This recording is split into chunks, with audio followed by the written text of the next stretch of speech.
Hello everyone, welcome to the Races One Everything. We're on episode 280.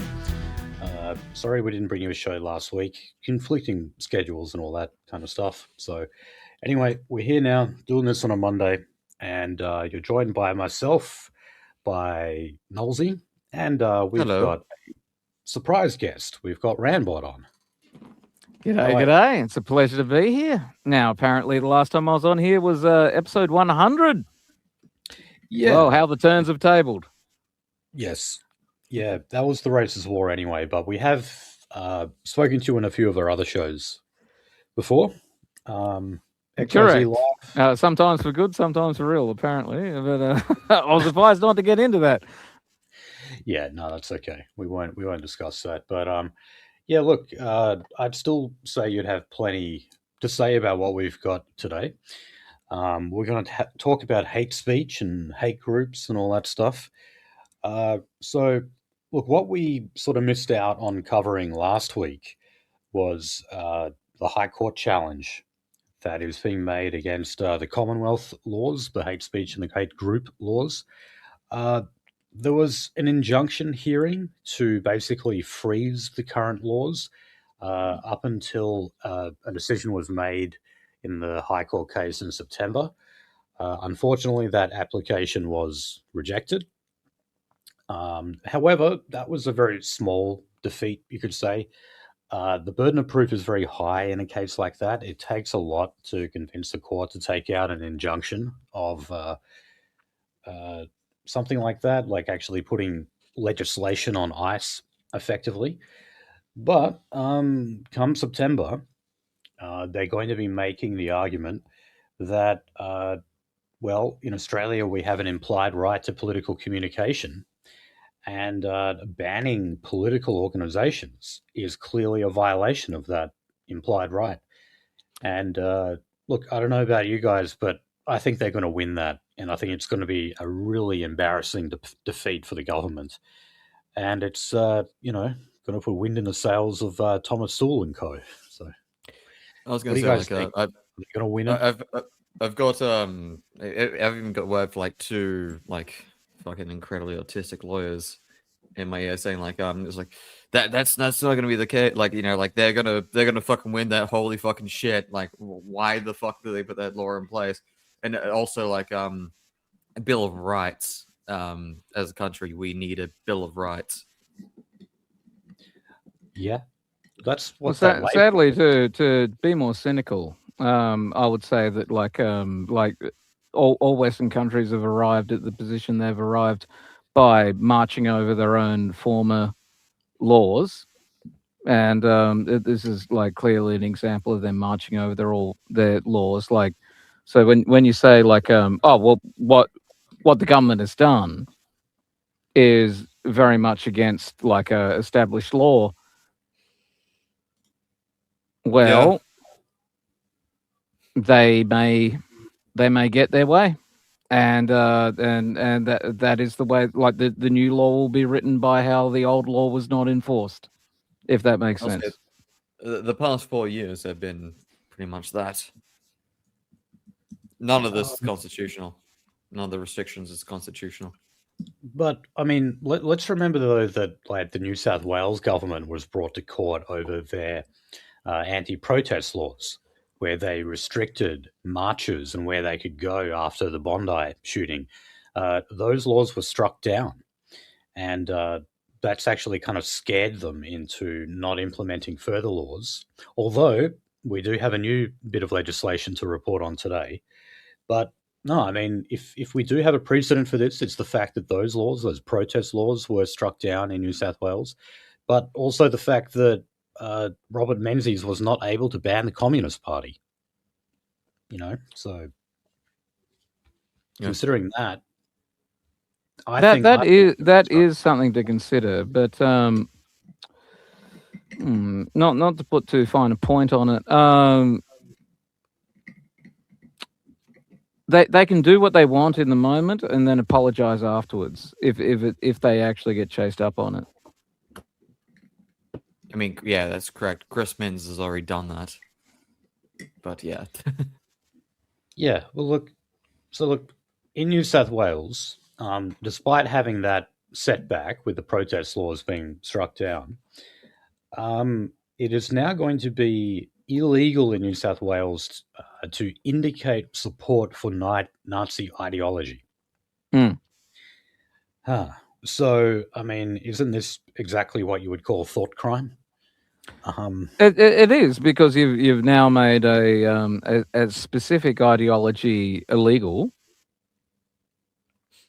and well, now you have to defend that. As you said, Menzies could not ban the Communist Party, but unfortunately, I have a feeling that they can ban the Nazi Party. Well, what if we're a bunch of Strasser's? I have a feeling that for all the wild and wacky extra special little definitions people have on the internet, the government of the day will not be quite so understanding to those definitions. Yes, no. I don't think we can get away with the Strasserite Party. No, I doubt it.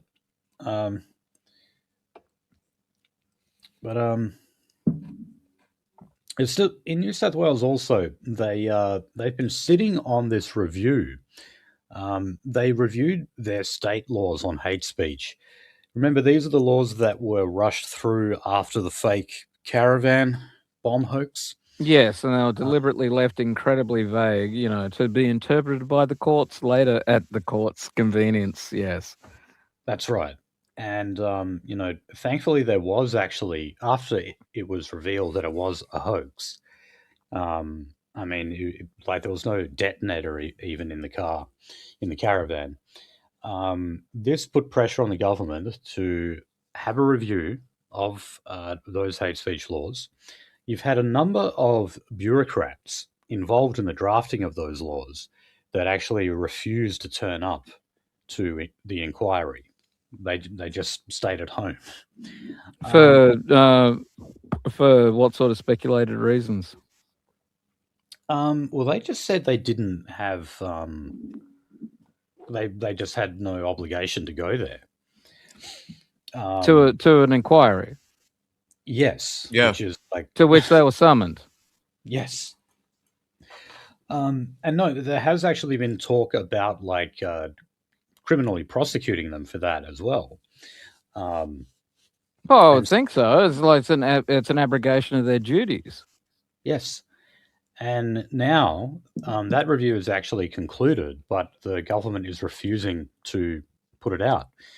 And they actually had their leader in the upper house. Do you mean the inquiry into these people failing to show up to a committee?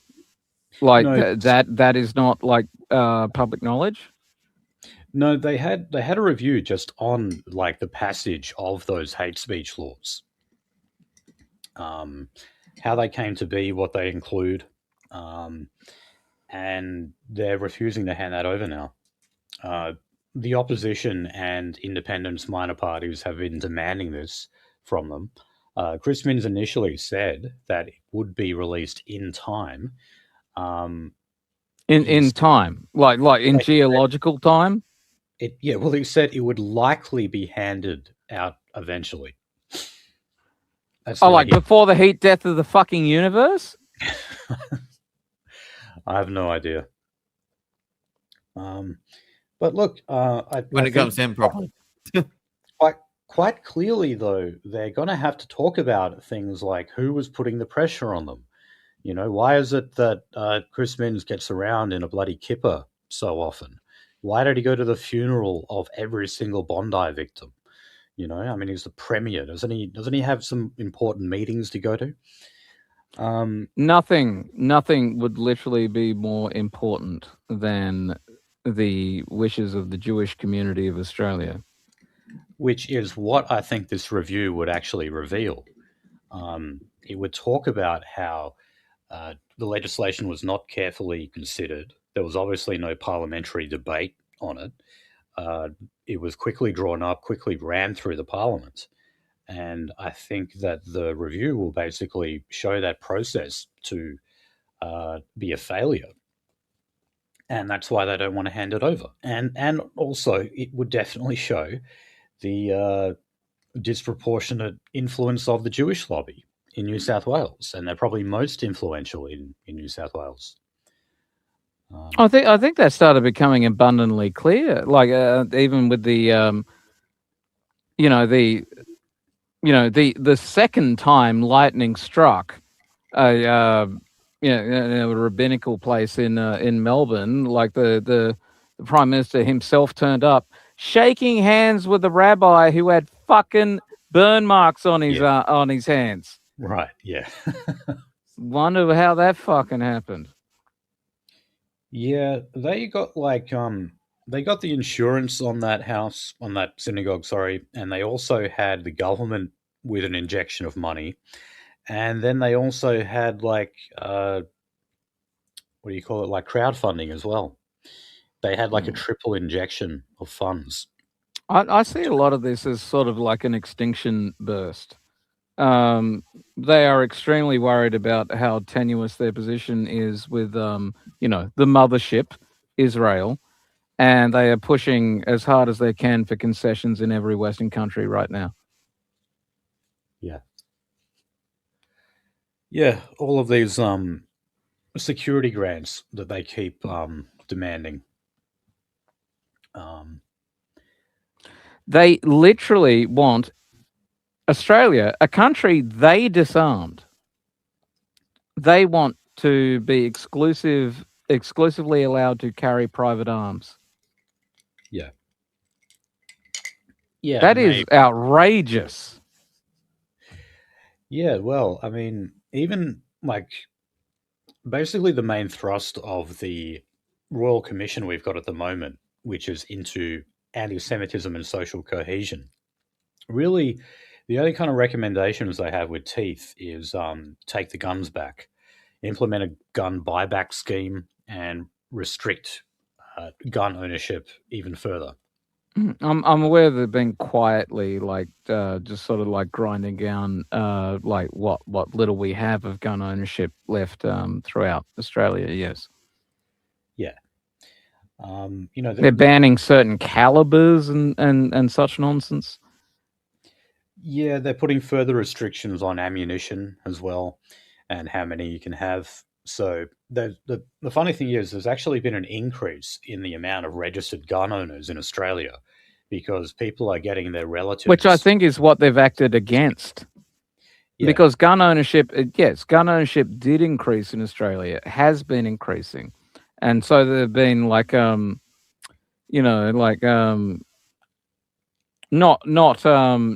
as an extraordinary effort, like, some brand new thing, but just creeping legislation against gun ownership. Yeah, well, they like to remind us that there are more guns in circulation in Australia than there were during Port Arthur. That is correct, yes. Yeah. But people who own guns, tend to actually be pretty smart about how they keep them. There was some guy in WA. Oh, we're not like blowing people's heads off at the post office. Yeah, no, we do tend to avoid that. Well, that, yeah. But I also just mean in like how they store it. Like, do you remember Nolzy, that guy in some suburb? He had like a bloody it was almost like a underground shittery. It was like under his couch. Are you talking about the guy who had a gun range hidden under his couch? That was fucking awesome. I mean, not that I would ever encourage illegal activity, but that was fucking awesome. Yeah, no, that was domestic, like local to us. Yes. Yeah, so I mean, a lot of gun owners are just getting their brother to take out registration and then just keep the surplus supply at his house. So I don't know. It's a thing that's done. Look, I know families who are connected to rural places, and so like the family, you can register weapons to be attached to the family farm, right? And so, like, people just come to the farm like once or twice a year and basically go on a yippee shoot. Totally fine, totally legal. but the firearms are registered to the rural property, not to the individuals, because then they'd have to hold them, especially for people who are renting and that kind of thing, because like you need to have a gun, like that. It's You need to pretty. have a gun safe. It needs to be bolted to the ground. It's called a Yeah, contract kill. exactly. I mean, With a you either have to have a gun safe that is bolted like to a structure, or it needs to weigh over 400 kilograms. And so yes. basically, if you live in a rental, you cannot own a firearm. No, if you're an average Australian citizen, an average Australian house, you can't bolt a gun safe to your foundation and call it a day. You need to have so many acres, and well, at that point, you do need to be a contract color. I believe we used to know one of them, Finian. Yeah, not to turn the whole show into a conversation about gun ownership in the in Australia, but Yes. yeah, that's a thing. All right, we've got more to talk about regarding guns later on. We'll Yes. move now to the very exciting topic of the economy, and we're going to really put the socialists and Wait, we nationalists. have one? We do, amazingly. Well, we've got, apparently we have 178 billionaires with total wealth exceeding $686 billion. What synagogue do 80% of them go to? Well, unfortunately, it doesn't break it down like that. But apparently, that is like more money than like the poorest 1/3 of Australia. So, yeah, Not the least bit surprised. you often see nice figures like that, and I don't know, when I do see it put that way, I kind of think, there's obviously something wrong with the system, and I don't think we're going to fix that with some minor changes to how we gear housing and discounts on capital gains tax. I grew Things up thinking that $10 was a big deal, and I really have not seen anything change to change my mind on that. No. And I mean, rest assured that those billionaires are going to be just fine, sailing through the economic climate we have. Funny, they always are. So, And they can always go somewhere else too. They don't have to be here. yeah. And also, it's the structuring. Like, Well, are they going to put the wealth into an LLC? Are they going to put the wealth into a trust? Are they, are they going to put the wealth into, like whatever, like non fungible asset, they can, so they can't be taxed on it. yeah. And do you remember, Nolzy? It was either on the last episode or the one we started recording and didn't finish that actually found that Australians are less upwardly mobile now. In other words, they tend not to be changing jobs. They're not moving around. Basically, everything that we were told we were supposed to increase, like we were supposed to have, we'd be starting new businesses, you'd be getting promotions, or you'd be moving. Oh, you mean the 90s promise of the Clintons era that we're going to become the information sectors of the world? Everyone will be doing much better, like the new economy. Yeah, none of that ever borne out. No. Yeah. People are actually stuck where they are now, and they're really afraid of losing their job or something, that they just kind of hunker down and just grab on with desperation to whatever it is they have. Yes, correct. Throughout my friend group, now obviously it's an allegory, anecdotal. Upward mobility is like I haven't seen it. Most of the people I knew when I was 20 are still in the same spot as they're 40. There is no upward mobility. I mean, not for Australians, not for Australians. You know what I mean? There's plenty of upward mobility for Indians. They've got a lot of it. Of course. Oh, they've got it. Yeah, the hostile invaders have the upward mobility, not the native Australians. Yeah. But yeah, Now, no, it's this is all while. So we've got here's some reports saying that Australia is at risk of stagflation, and the longest per capita recession in more than half a century. Well, yeah, I mean, how long have we been in a per capita recession? It's been at least since the GFC in 2000. I feel like I've been told that Australia's been in a recession since I first started to learn language and look at the television. 2008 by traditional standards. No. Even in 2008, we didn't get technical recession. We had per capita recession. But, Wayne Swan would always remind us that because of his great economic management, we sailed through without a technical recession. So he may say, but throughout my entire life, I've never actually witnessed an actual means increase in the living standard of middle class people. Right. Yeah, and that's basically what you call a per capita recession. And that is what we should define a recession to be, I think. Not just is the economy growing, because you can just artificially inflate that number through migration. And it doesn't mean that people's quality of life or their living standards or their real income is actually doing better. Big number, good. God. Now go get in the box. Yes. I talked about getting a house down south to my father today, and he was like it's like, oh yeah, you'll get a mortgage, at 0.1 rate. And I was like, no. And he was like, why? And it's like, well, if you invested $10 back in your day, or even $1 back in your day, if I invested $10 right now, I'm gonna lose 25 cents. You would have gained a 10 cents every single fucking month. When I was a child, my my family went to a local church. This is in Hobart. This is Tasmania, right? We would go around and visit people. They'd own their own home.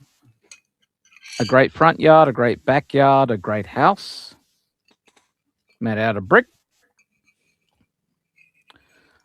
Some were grander than others, but we'd go around there and have dinner.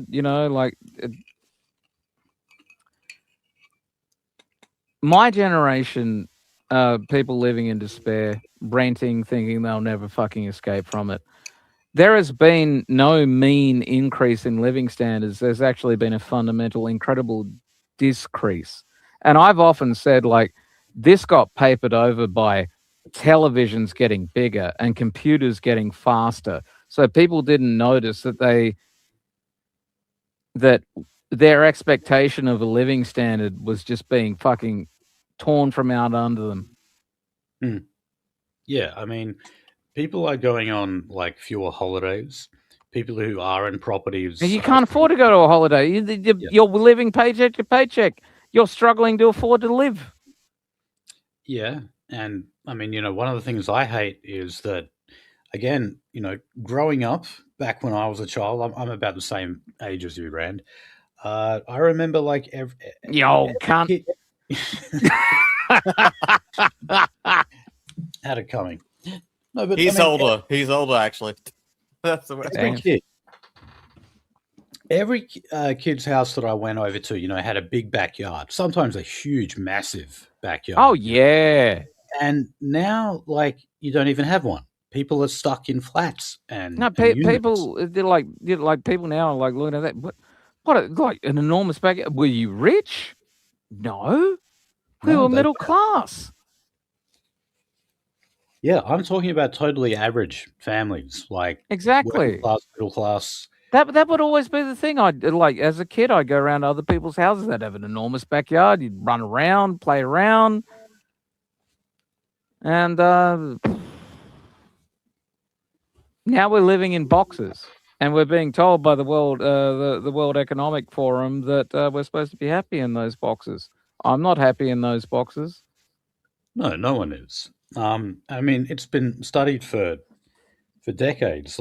Urban areas of cities, people live shorter lives. They're less happy. They have more marital problems. Families breaking up. We're being treated like ants. Just crowd them in. I want Yeah. to. Like Are we going to? I believe it's both Melbourne and Sydney that have engaged in like they're actually allowing subletting now. So those big backyards you're talking about, Yeah. granny flats Yeah. to rent out. Oh, yeah, yeah. No, that's been going for a while now.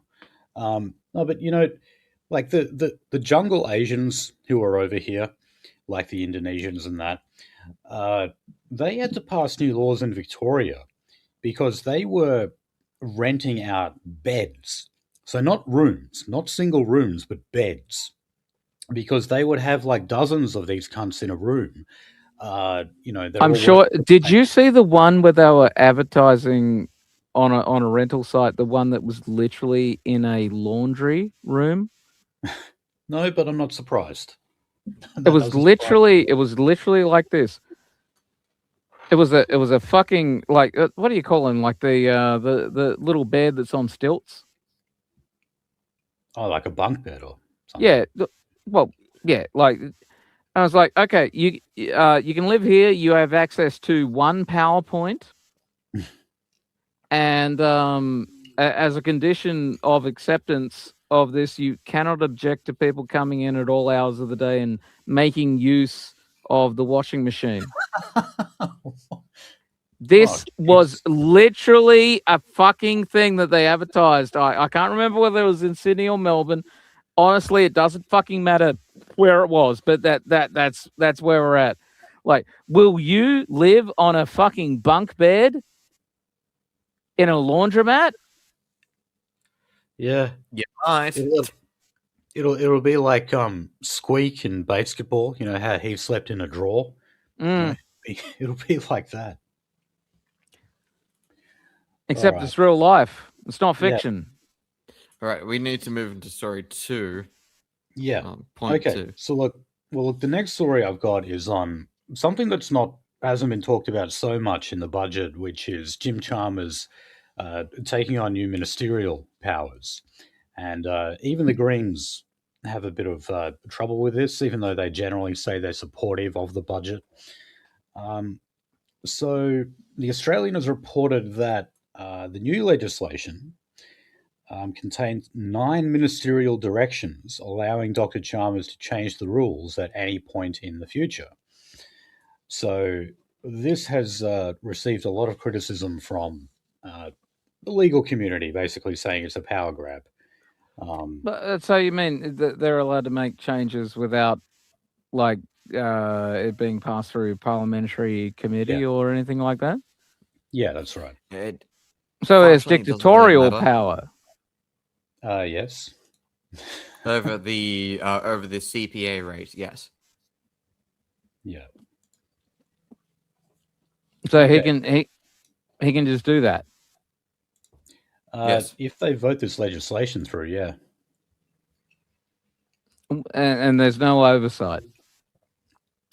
Well, yeah. Again, if the legislation goes through, yes.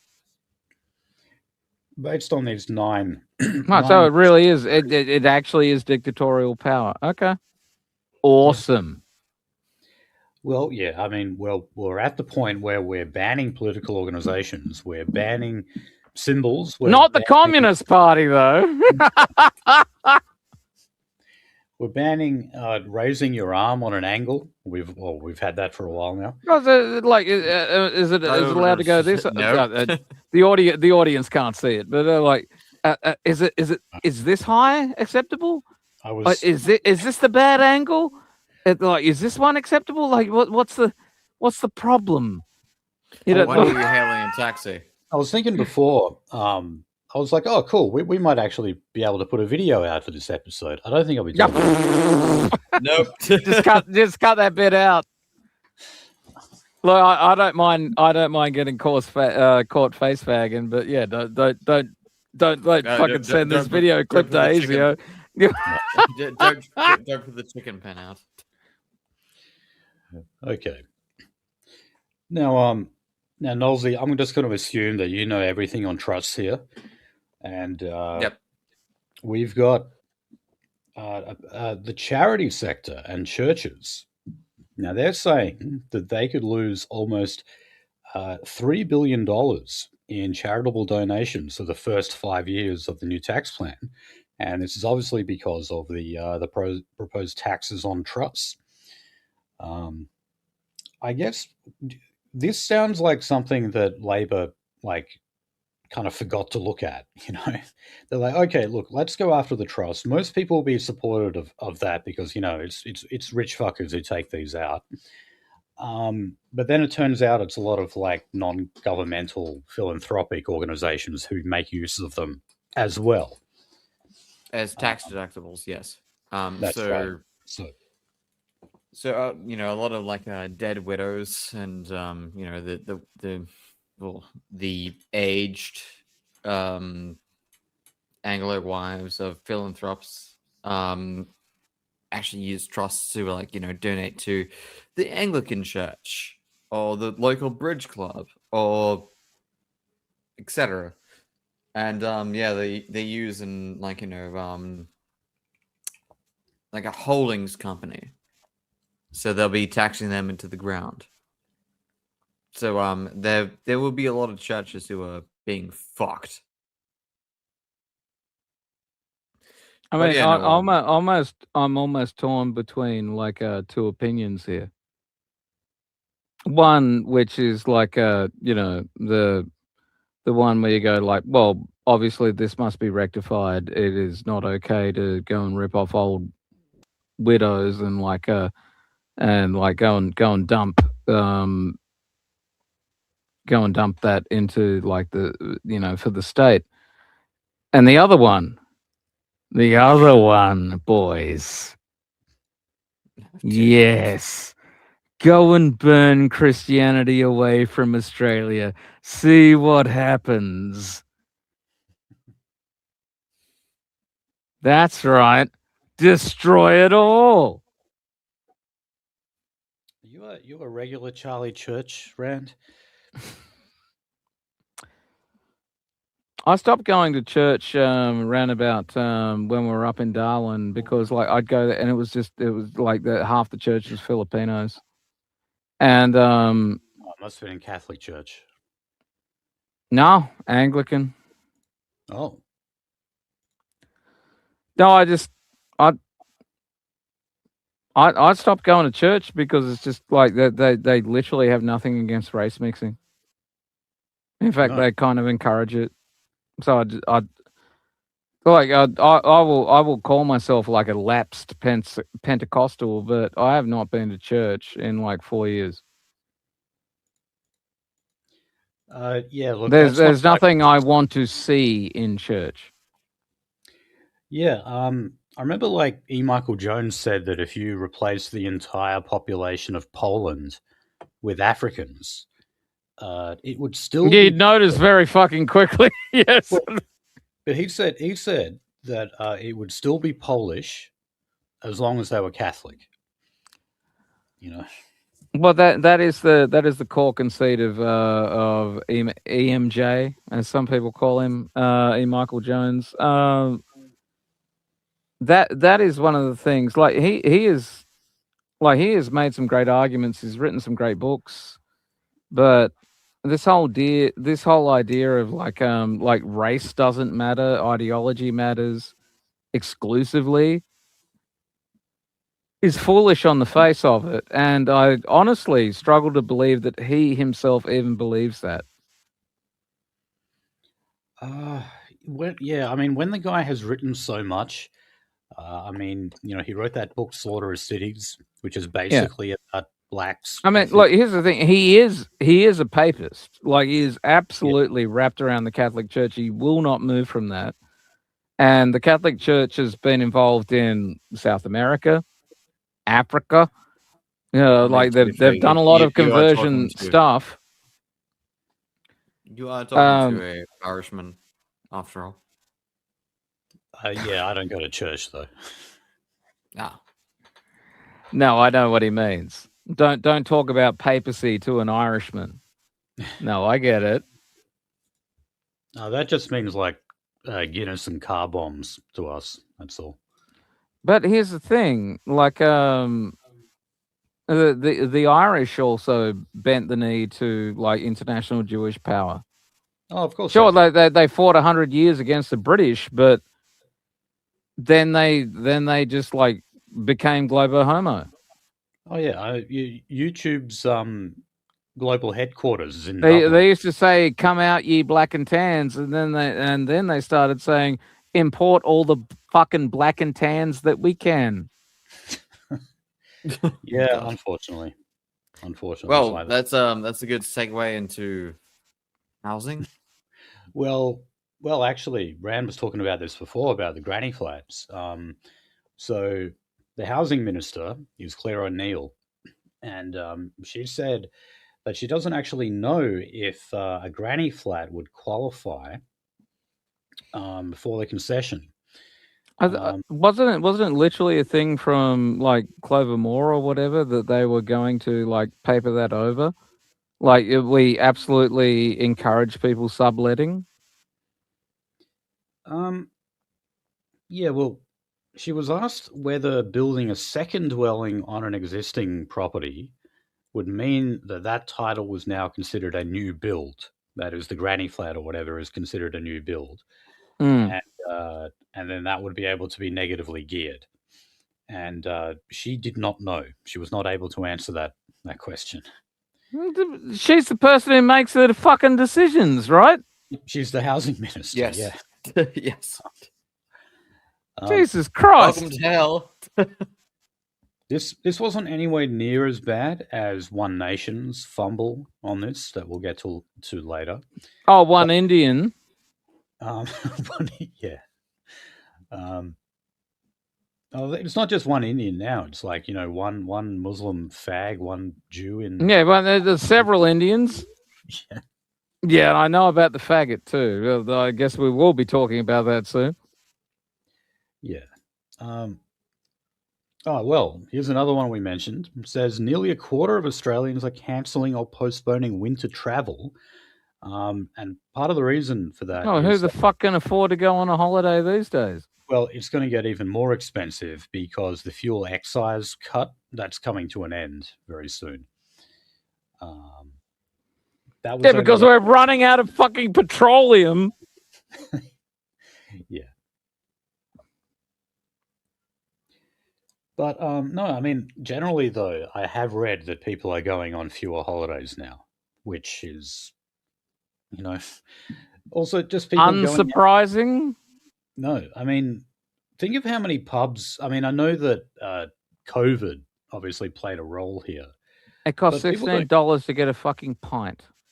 Right, which is why people just get takeaway so often now. It's so much No, cheaper. they don't even get takeaway. People are staying at home. People can't fucking afford to go out. Oh no, I meant takeaway alcohol. But even in that regard, I was reading the other day that Dan Murphy's actually got done for like selling illegal vodka. So Illegal vodka? yeah, as in it was like home brewed stuff. Because you How know do, how how do you sneak that in? Like everything's sort of labeled. It's got a like Nolzy knows about this. Like things are supposed to have an SKU fucking number or something like that. I'm not sure. Yes, like basically sales SKU, like sales unit number, like Yeah, you're not supposed to be able to like just like bring in like fucking like brigadine sort of fucking stuff like things actually have to have a fucking label attached to it. They've been doing it with tobacco for a while now, though. Well, we know about that, but like yes, no, that like that's obviously being sold illegally. Yeah, well, look that's the from what point. I've read, it's starting to happen with alcohol as well. Alcohol is obviously nowhere near as expensive as tobacco, but still, Not yet. not. But especially like if you want to buy what they call alco pops, like pre-mixed drinks. Oh, that 'Cause was way back in the day. That was with like Kevin Rudd, Elliot. right? yeah, it was. Yeah, but we'd still have that tax. And he had the fucking outrageous claim that it was like the reason we're imposing this tax is because it's a health initiative. Yeah, but specifically, It's not a tax; it's a teenage health girls. initiative. Yeah, they said it was to help teenage girls because they were the ones most at risk drinking Oh vodka. look! Oh God, God help us! So we must save the teenage girls. No, yeah, I mean from themselves, that trying to was drink like fucking like passion pop for $5. You know how we save the teenage girls? We make passion pop cost $7.50. That's how we save the teenage girls. well, We've all done the a progressionism, team. We've evolved as a society. sales of full strength bottles just went up after that, which is worse, isn't it? Of course, and like people just realize, like themselves. if you go and make pre-mixed drinks more expensive, then how about we just mix the drinks, which is exactly what fucking happened. Yes. Okay, so I can't buy a pre-mixed rum and cola, without paying an outrageous like fucking tax marks up. Why don't I just go and buy some Coke and a bottle of fucking Jack and do it myself? And guess what? That's exactly what fucking happened. Yeah, and then Would they you end up like putting to more skip in. over to industrial relations? Hold on. Have you guys heard of this? Industrial relations, I guarantee you, everyone involved in industry likes drinking Jack and Coke. Yeah, possibly. Yeah. Have you heard about this new I tariff? worked with a few boys. They like their Jack and Coke. But sorry, yeah, go ahead. There's Trump is imposing this anti-slavery tariff. You guys heard of this one? Oh, thank God we're finally ending slavery in the year of our Lord 2026. Yeah, well, it's a 12.5% tariff. It says targeting countries accused of failing to stop imports linked to forced labor. Okay, so that's half their allies. Yeah, pretty much. So, well, I mean, look, Australia obviously not happy about it. They say it's unjustified. What, we're getting pinged for it? What fucking slaves do we have? Oh, white people. Yeah, exactly. But look, like Albo has declared that in Australia we have world-leading laws to combat forced labor. So therefore, imposing a tariff of that kind on us is completely unjustified. Fucking Albo. I don't know. This just seems like Trump just kind of thinks It is my opinion, and like if democracy is a thing, I think most people will agree with me. Anthony Albanese should be shot into the center of the sun. Was that We call him anal sometimes. I know we call him anal sometimes. I'm aware of that one too. I'm wondering if that was a South Park reference or not. But like Kind of, sort of. it was.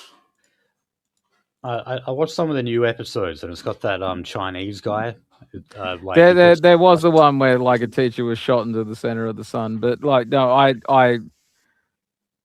the funny thing, taking the spirit of that, well, Anthony Albanese leads an illegitimate government, is an illegitimate leader, and he should be shot into the center of the sun through a cannon. Just my opinion. Just my opinion as a citizen. This man lives on X Street and has X name and has, X address. All right, so look, we're well, I know they know where they live. I know they know where I live. They pointed rifles at me once. But yeah, go ahead. Well, look, we're up for a 55% tariff from China as well. This is on our beef. Why does everyone have such a big problem with us like exporting our beef? I don't get this. Well, personally, as an e-drama expert, everybody loves beef. Yeah. Okay. So we shouldn't have a problem exporting beef to China. In fact, I'm surprised why they don't have enough beef themselves. It's the quantity. So that's the problem. We can actually rival the internal quantity of beef exportation to the internal of central China. So yeah. Well, there's a import There's a quote. Honestly, I'm surprised that China actually needs like meat imports. Like I would have Yeah, think don't they that have like enough cats and seeing dogs? as like given so much of China is still rural, that they would actually be like an agricultural exporter, not an agricultural importer. No, not really, because they just eat like cats and dogs, don't they? It's hard to kind of export that. Oh, Nolzy didn't even laugh. Nolzy didn't even laugh today when I said, what does a Chinaman call a pet shop, an all-you-can-eat buffet?" See? Because Got I've a laugh seen out one. of him. Because I've It's seen like it. brutal. That's the problem. Remember that fucking video was going around? It was like a Chinaman boiling a dog. That was fucked. One of the most brutal descriptions of that actually came from Gavin McInnes back in the day when he talked about how he went to China. Shove of McCann's. Yeah, Gavin McInnes. But he talked about how he went to China and saw a man dragging a dog down the street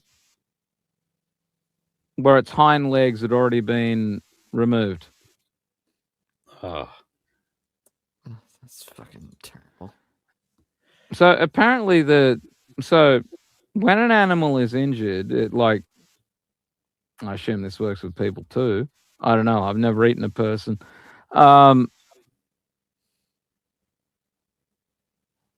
Some of the chemicals they're like the adrenal. It's the adrenal glands. When they dump adrenaline into the body, like it actually makes the meat taste sour.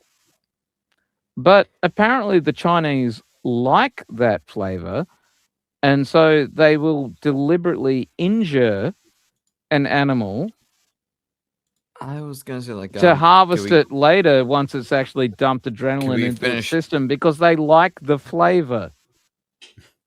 I was gonna say like can we get into industrial relations because defense. Why do you want to jump there so quickly?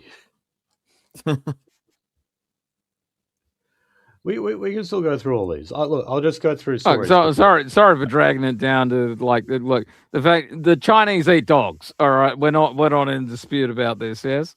No. No. Good. Then we can move on. Okay, so Albo has said that these reforms to capital gains tax and negative gearing, he admits, are in some way a response to the rise of one nation. So when asked about this, he said that is in the part of the context these decisions are made. If people think the economy isn't working for them and they are working their guts out and they're not getting opportunity, I tell you what, they will turn into more simplistic, grievance-based politics. And that is the context in which my government is saying, nah, we're going to deliver real change for the better. I like the implication that when people are being done wrong by the government, they become more stupid. Yeah. Or it's they're like how fucking arrogant a statement is that? You have failed the people. In fact, you had no intention of actually meeting the people's needs. But now that they're turning away from you, they're just big dummies. No, you got to understand this. We're big smart people, and the government, like we're all full of like we are the biggest brains, and unfortunately, we're being defeated by stupid heads. Yeah, the fucking arrogance of that statement. Yeah, and that's the way voters are increasingly seeing Labor as well, as like elites talking down to people. People are getting very fucking tired of being spoken down to by the Australian government because, you know, and that's why if people haven't fucking noticed, it's all the fucking government has done for years. Speak down to people and say, if you don't get what we're doing, you're a retard.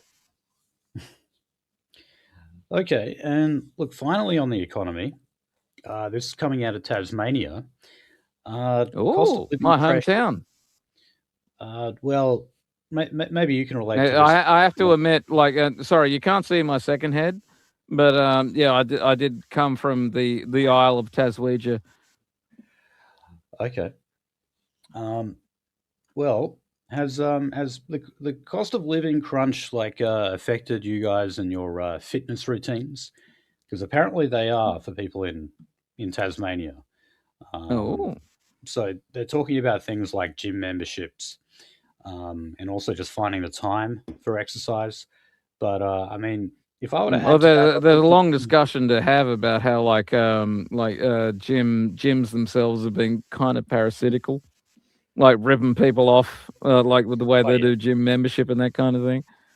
But okay, so people can't afford gym membership anymore. that's one of the reasons. Another one is that junk food tends to be the prices of it tend to stay pretty much the same, whereas groceries Mm, have gone up. a bag of flaming hot Cheetos is a lot cheaper than a monthly gym membership. That is correct. Yeah.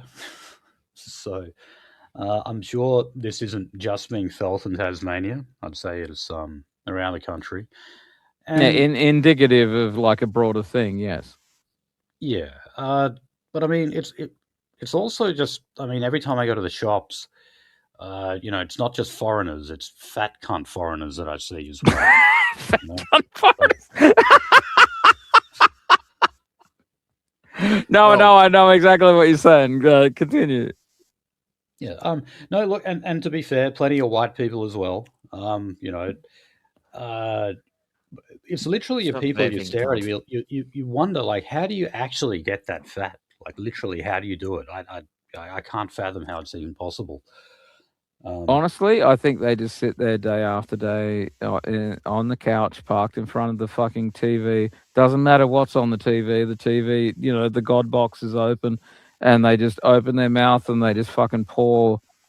They just fucking pour whatever they got in front of them into their fucking mouth, unthinking, like a sheep, like cattle. yes. Oh man, it's sad. Um, all right. Well, look, let's go into the related topic of housing. Now, going back to Claire O'Neill, the housing minister, um, she's saying that the proposed tax changes could knock roughly 10% off the price of homes. Oh, sorry, no, she's saying claims that it would knock off about 10% are overblown. Um, so they were The expecting the only, housing and the rental market is already at like 100%. Like there yeah, is no. but There's a but bubble, but no, but isn't this interesting though? Yeah, but what I mean by 100% is like you can't find a home. Like for Yeah, love nor money, like the industry has become inelastic. There is no you cannot get a house if one is not available. yeah. Well, wouldn't you think though that Claire O'Neill would want to say, "Oh yeah, it is actually our policies that would knock 10% off the cost of housing." Why is I she doubt it. reluctant in that regard? But unless you're mandating price controls, I don't see how she could claim that. Yeah, but you wouldn't you think though that if house prices suddenly fell 10%, I would imagine that it would be a popular thing for a politician to can say, they? yeah, like we did that, we made prices fall. But politicians don't actually want to say that. Whenever they're asked about the price of housing, they say they want the rate of growth to slow, but they never actually say that they want the price to decrease.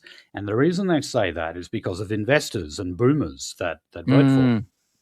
So I just find that very interesting where here, people are actually saying these It laws. sort of gives me the impression that the government is actually happy with the Yes, housing being they as are. it is and the rent being as it is, with it Yep. being I completely want to happen to inelastic. I him. think they're very happy with it being where it is. Yeah, they are. And I mean, specifically in the case of Labor, I've said before, people who rent properties tend to vote Labor. So, it's funny that the more and more Labor's able to push people out of the housing market, stopping them from owning their own home, And the more create your likely own those voter. people are to vote for them. Um, so, I do love an underclass, under like A class, Oh, and they then like certainly love an upper underclass. B class. Well, funny enough, it's not really an underclass because they're actually pushing it against the native Australian. Well, guess what? Teals. Yeah.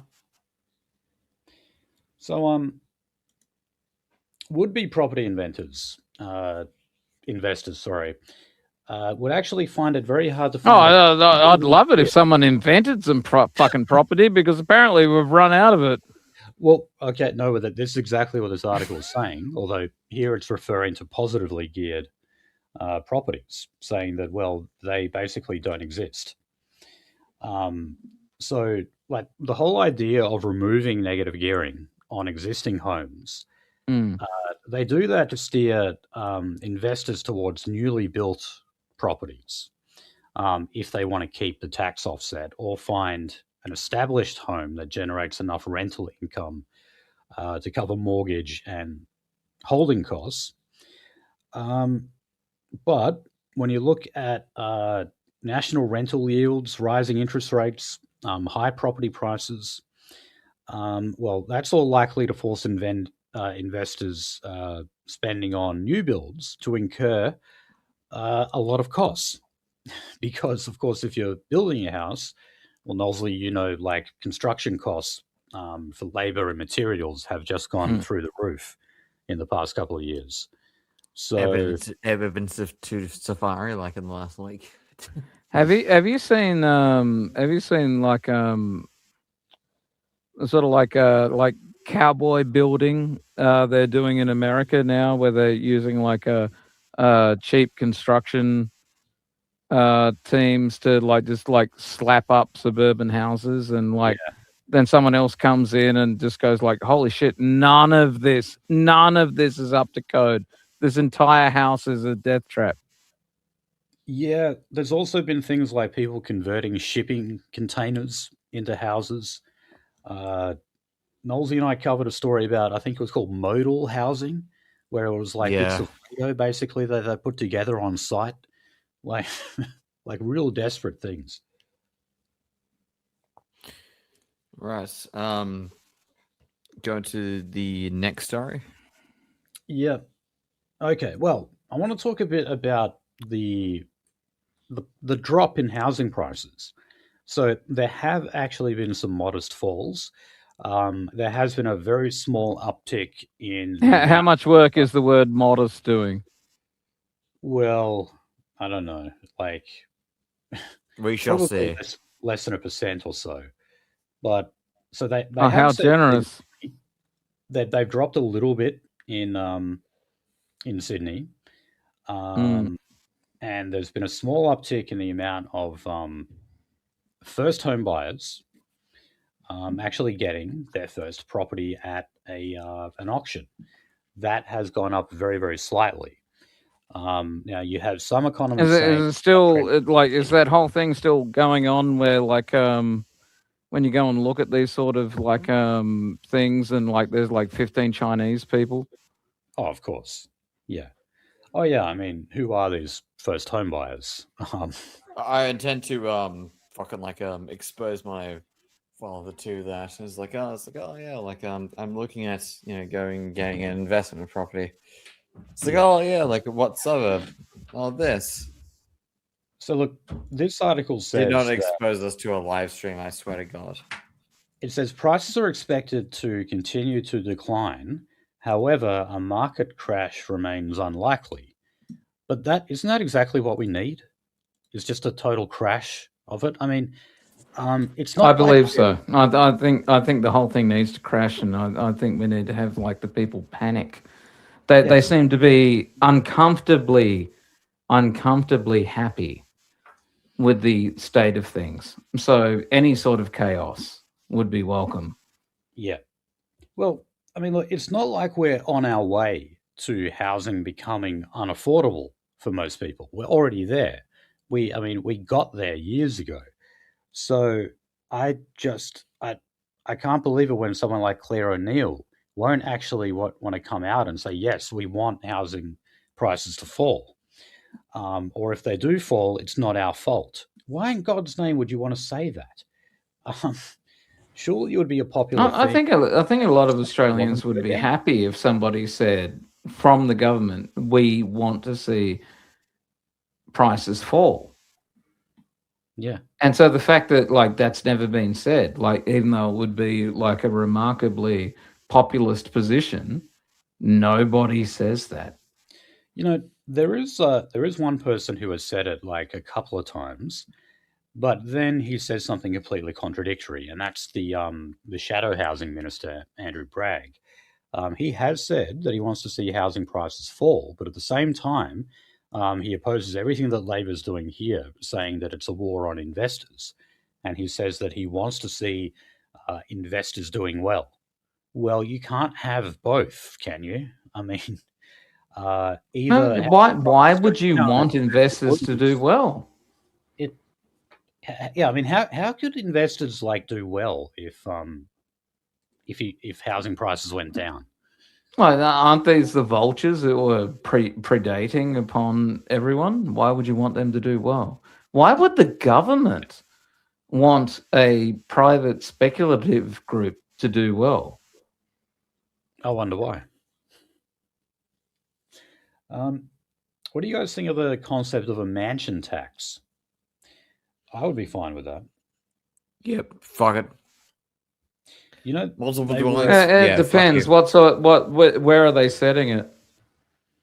oh well, look, this is just Read the document. this is not a I proposal. can't read the document. This was I saw in I'm the illiterate. ABC when they interviewed some expert in property. But we were going to do this in WA back in, I think, 2001 with the Jeff Gallup government.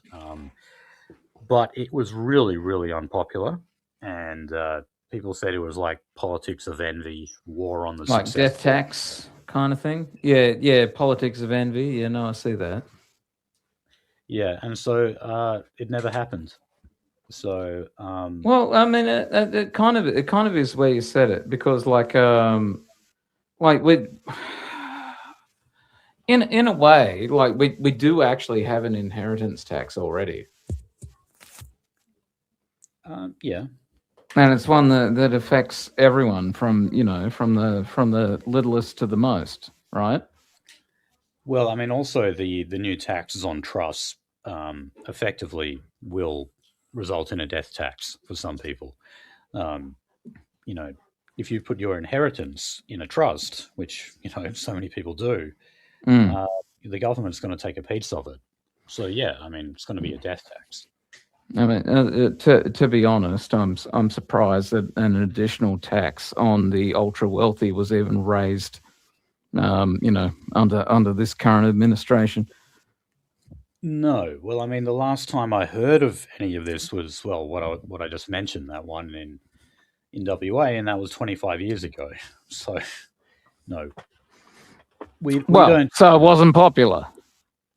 No, not at all. It wasn't. I was going to say, like, it's so many years ago. It was a while. Okay. You copacetic? Just quickly, in Tasmania, they've been using AI and technology to generally as part of their housing 10,000 homes housing target. So just like most other states, Tasmania has one of these goals that they will never get. Just like yes, I was hearing a lot of this about from my mother before she finally moved out of Tasmania. That the government down there is quite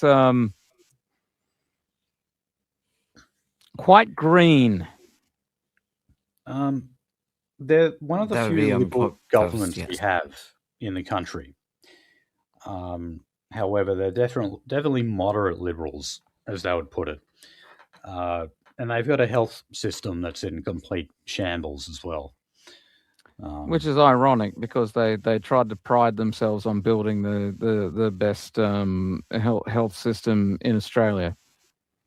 Yeah. Now, I knew this because both my parents worked in the health system in Tasmania. Getting We're talking about the control. 80s, the 90s, and quite the effort was put in to like create a first class healthcare system. All right. I think it might be time to sunset. Hold on. I just wanted to ask Rand quickly. Being a Mm? Tas boy, James Bogues or Cascade? Oh, what a sad time to ask this. I'm Bogues. The Bogues Brewery is shutting down. Is it really? Yes. Oh shit! I didn't hear that. Bogues will soon be no more. Bogues is shutting down. Cascade, the company that actually owns it, will continue, but will continue to make like soda drinks. But no more Bogues Draft. Bogues Draft will cease to be in a few more months. Oh shit! Yeah, I'm just googling it now, and they're putting it down to taxes. Mm. They said they've been taxed into oblivion. No, but they claim to be like the last brewery in Australia. Sorry, the last brewery in Tasmania. So Tasmania will have no local brewery after the close of Bogues Draft. Damn. So that would pretty much mean only Coopers. That would be like really the only authentic Australian brewery we've got left. Yeah, we got Coopers, but yeah, oh, that's right. Yeah, other interest zone like VB and Yeah. Common yeah, draft. Carlton Draft. What is Carlton Draft still Australian owned? Yeah, unfortunately. Unfortunately, that's not a bad drop. Okay. Well, all right, Nolzy. We do get into industrial relations now. So Yep. nurses have gone on strike. They're back at work. They went back to work on Friday. Where was this? Sorry, I haven't figured out where these bloody people are from. We've skipped over like avos. No, we haven't. Jesus, they're out in purple. All the nurses were out wearing purple. Not the nicest color, in my opinion. Um, Oh oh, God. Oh, well, purple is a royal color. What were they protesting for? just higher I guess wages they're and right. conditions. No, I mean that's fair because everyone's being fucking underpaid in this hellscape of a country now. Yeah, pretty much. And it doesn't matter if it's a Labor or Liberal government in power. Never does. They, you know, the only kind of pay increases I've seen them willing to go for are like 3%, and usually that's spread out over 3 years, even though the inflation rate is well over 4%. So it's still actually a real wage reduction that they're offering. So You will see if you go and look up like every single Western country. If you go and look at like the last 40 years, we are all we are all living at a mean living standard well below our parents. of course, Yeah. boomers I, won't tell you that though. no, I had a long conversation with my father because I bought milk, cheese, and sugar. Oh wow! Recently. Look at this smashed up avocado. Like like look at this socialite. Don't you understand? If you eat that, you'll never be able to afford a house like I did. You know, when I babysit twice and bought 3 houses and 5 cars With a 3 raspberries and a handshake. and a hand job while I was at it. But yeah, no, like I even showed my father I was like, hey, look, I bought this, I bought milk, I bought sugar, and I bought butter. How much do you think it cost me? He was like, oh, possibly about 13 cents. No, he didn't say 13 cents. Fuck off. Back in his day, 13 cents. Oh, of course. I didn't realize it's your like- father was a fucking vampire from the Carpathian era. Oh no, he is, unfortunately. But no, I said okay, so guess what it costs? My father was born in the Depression era, by the way. I'm also incredibly depressed. Yes, but yeah, he was incredibly concerned because we in Australia have actually gone to a business reduction era that is higher than the 1922s. No, not just business, like industry. Like, do we have any fucking primary industry left? No, Not really. We don't even have Holden anymore. Then what are we? Did we just sign on to Bill Clinton's idea? Everyone will be staring at a fucking computer screen. Someone I guess. else somewhere else will do all the fucking work for us. Someone else will dig up the ore. I guess we die. A possibility. All right. Now, there's apparently we're gearing up for a big strike in BHP's iron ore operations in the Pilbara. Now, BHP have said that these workers are actually the best paid in the country for a job like this, yet they're still considering walking off the job. They're blaming Labor's new industrial relations laws, in particular the return to pattern bargaining, meaning that you bargain based on an industry, not directly with the company. So everyone within a particular industry is expected to get the same pay. So you can see how industrial strife would be born out of something like that. If you come across some other company that is paying more than you, you have a right to say, well, hold on, everyone in this industry deserves to be paid the same. So is there even a rival company then, or is BHP a monopoly? Well, there is. Yeah, in the Pilbara, yeah. But I don't know. These guys, I mean, obviously a lot of them are FIFO workers. You know about this stuff more than me, Nolzy. Oh, I know them. Yep. Well, we all know FIFO guys, yeah.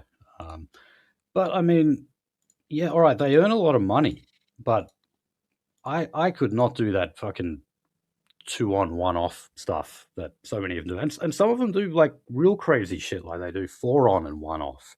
I don't know how you can work like 28 days in a row, 12-hour shifts like that. Like, I did love my wife's. I know a bit about this because my family was involved. Like Nolzy already knows. Like my uncle got fired for trying to sneak a roach onto an oil rig once.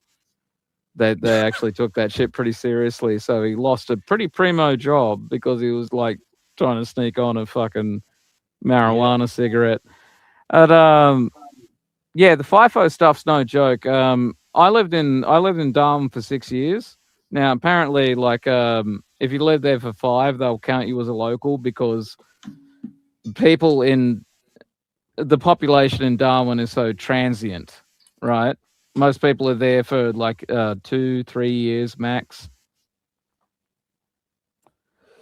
And yeah, the FIFO stuff on the oil rigs and on the mines and that sort of thing, that was real business.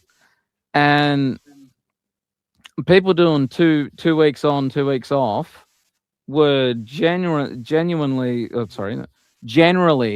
the main, right? 2 weeks on, 2 weeks off, and they got paid very well. But yeah, there was a sort of social cost to that, like they're literally not home half the time for their kids, for their wife, that sort of thing. Hard work. really hard work, and like guys doing like four on, one off. That's actually insane. Like you have to be some sort of unit. Like I don't know. I don't see how you'd like maintain a fucking family with like 4 on, 1 off.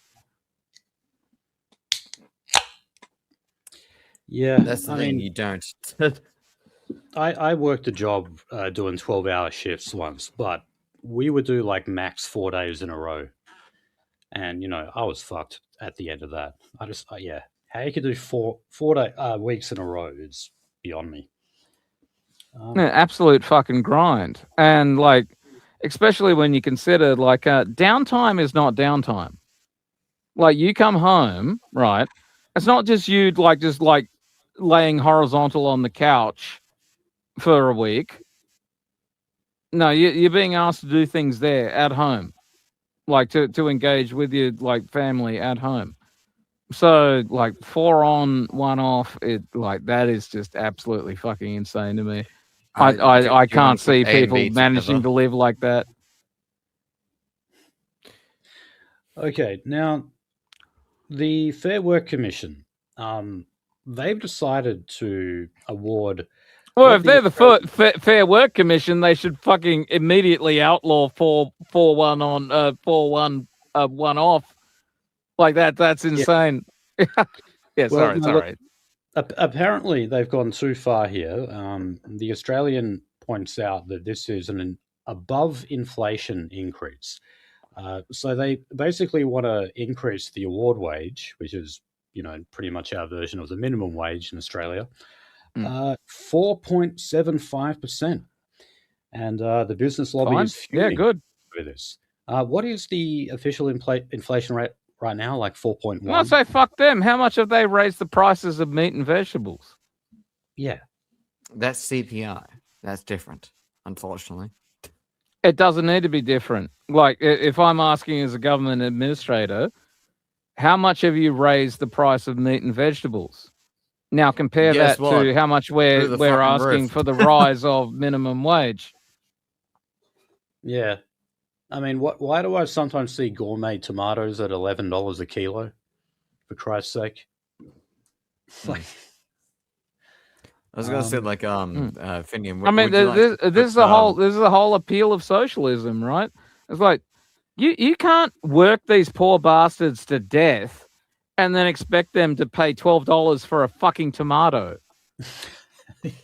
I was gonna say Finian. Would you like to pause the show and put it from A to B? but what does that mean? Oh no, Am I being too disruptive, Nolzy? Okay, everyone. So we just lost Nolzy, who's got to go have another nano nap. Bloody bludger. But he'll be right back on Rand's show, of course, to be streaming. Of course, he will continue to bird dog me until I scream for mercy. There have been a few times where he's told me, like, oh, no, I can't do the show now, or I can't do this, whatever. And then I jump on Odyssey and I see, oh, Nolzy's on Rand's show. What's going on? Oh, how interesting. I did not know. All right. Surely not. Surely not. He would do such a thing. Oh. But So, Rand, you know about these nuclear-powered submarines that we're supposed to be manufacturing here in Australia? well, that's an interesting thing. So I understand that the French were building us a fleet of conventional submarines, and then and then Trump like terminated that agreement, and once again we got the shit end of the stick because we'd already paid for the manufacture. Yeah. This is not the first time this has happened. The United States also screwed us over self-propelled artillery. Did you ever hear about this? No, I didn't. We paid Taiwan to manufacture a whole bunch of self-propelled artillery devices. So for those not familiar with artillery, artillery is large cannon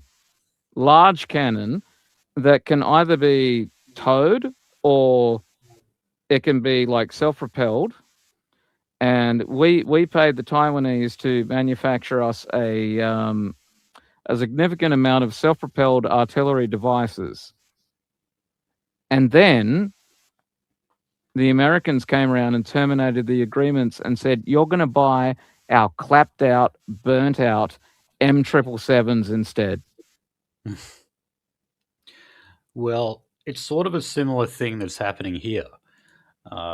This is all part of AUKUS. So Peter Malinauskas likes to tell us, the Premier of South Australia, that we're going to be manufacturing these nuclear powered submarines, and that's going to start bringing industry back on shore in Australia. Oh, hang on. That does raise an interesting question. So we are going to manufacture nuclear devices domestically. Nuclear powered submarine, we're building nuclear plants domestically in Australia. I guess, yeah, you would be. It's what the Greens call like mini Chernobyls. I've heard them say that.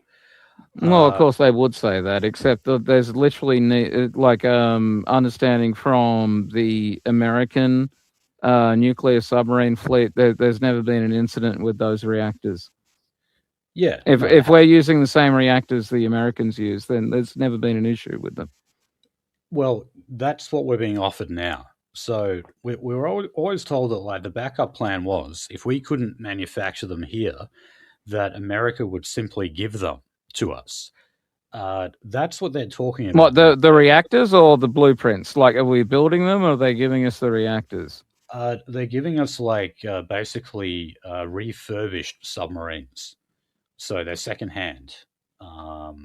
We're getting their Cold War fleet? I don't know if it dates back to that era.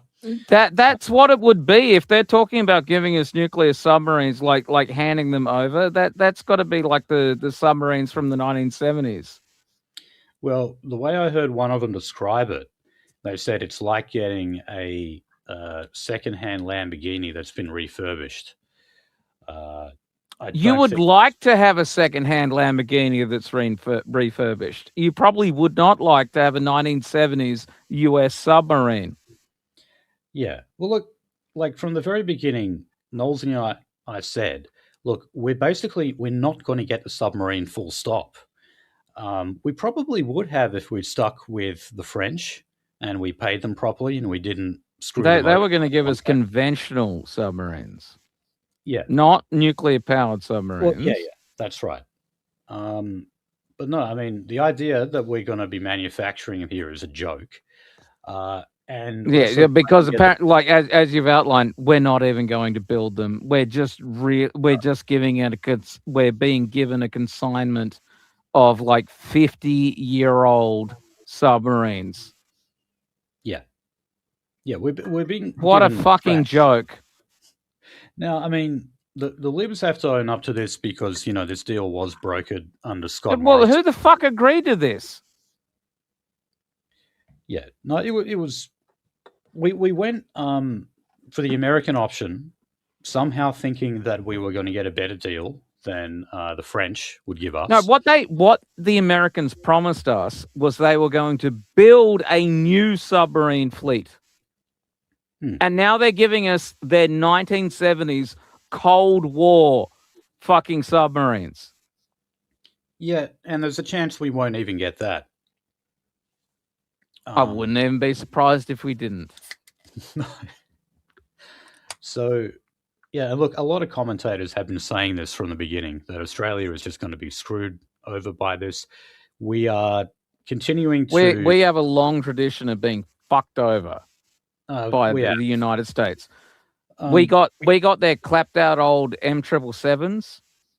Those artillery pieces are fucking garbage. How do I know? I personally worked on them. We got given the Abrams when we were initially looking at a contract of getting light tanks that would have performed much better under Australian situations. No, instead we went and got their fucking clapped out M1 Abrams. Not the M2s, the M1s. They can drive around for about 10 hours before the fucking red dust of the Northern Territory clogs up their fucking engine intake. Well, half the fucking tank fleet is out of commission at any given time, right? So they've given us clapped out fucking artillery that doesn't work properly, clapped out fucking tanks that don't fucking work properly, and now they want us to give us clapped out fucking submarines that don't fucking work properly. Well, despite all of that, Donald Trump actually says that Australia is one of the parasite nations in that we just lean on the American military. Excellent. Let us never lean on them again, because we were going to get self-propelled artillery from Taiwan. We were going to get light tanks from Singapore. We were going to get, we were sourcing all sorts of things. Like, why don't we have the M16? I'll tell you why we don't have the M16, because Colt wouldn't sell us the blueprint. They said, no, we need to manufacture them in the United States and send to us, which you said, that is not acceptable under our defense policy. We must be able to manufacture small arms in Australia. That's why we ended up with the Steyr. We ended up with the Steyr because Steyr Arms was prepared to sell us the blueprint for domestic manufacture. Yeah. Our alliance with the United States has only fucked us up every single time. We didn't get good submarines. We didn't get good artillery. We didn't get good tanks. Yeah, and since World War II, we have contributed to every single war that the Americans have asked us to. Yeah, we always show up. We always show up to like their next fucking retarded, unnecessary war. And I might add that includes the current war with Iran. We sent personnel and tech to the Gulf Arab states to help them intercept incoming Iranian missiles, and that is technically that does mean that Australia is at war. Okay, it might be in a minimal capacity, but we're still contributing. And it is kind of funny the way we measure these things now. Like, are we at war with Iran? We are. Yeah, I mean, by all the old measures, we are at war. We are at war with Iran. Yes, but we haven't declared it. We're also at war with Russia. We're at war with Russia. Yes, correct. We are at war with Russia. So another story I've got here is it's just been announced that ADF personnel will be deployed to Poland, and this is to train Ukrainian forces in the coming weeks. So again, that's an act of war. Yes. So I mean, okay, fine. This might be, training troops that a state is at war against is an act of war. Yeah. Yes. And despite all of that, Trump tells us that we're just leaning on them, even though we contribute to every single war for Zog there is. We've had massive increases to the defense budget. Yeah, I mean, and he calls us a parasite. Yes. And he says that we should be spending 3.5% of our GDP on defense because we rely on American support too heavily. Our expenditure on defense is already far above other Western nations. Yeah, definitely. To have this fucking boutique army that can't fucking do jack shit. No. I mean, who would actually want to fight and die for Australia right now? I mean, what they're starting to fucking run out of people. By the time I got out, there was a lot of other fucking people getting out. Now they're talking about how they're like celebrating trans people in the forces. Nobody wants to fucking join the army anymore. Same problem the Americans are having. Yeah, it is. Because I would never put my country's uniform on again. Well, if you're a soldier nowadays in the West, aren't you effectively a mercenary? Meaning yes. that you're just doing it for the money? Because for those who are smart enough to even understand what that fucking means.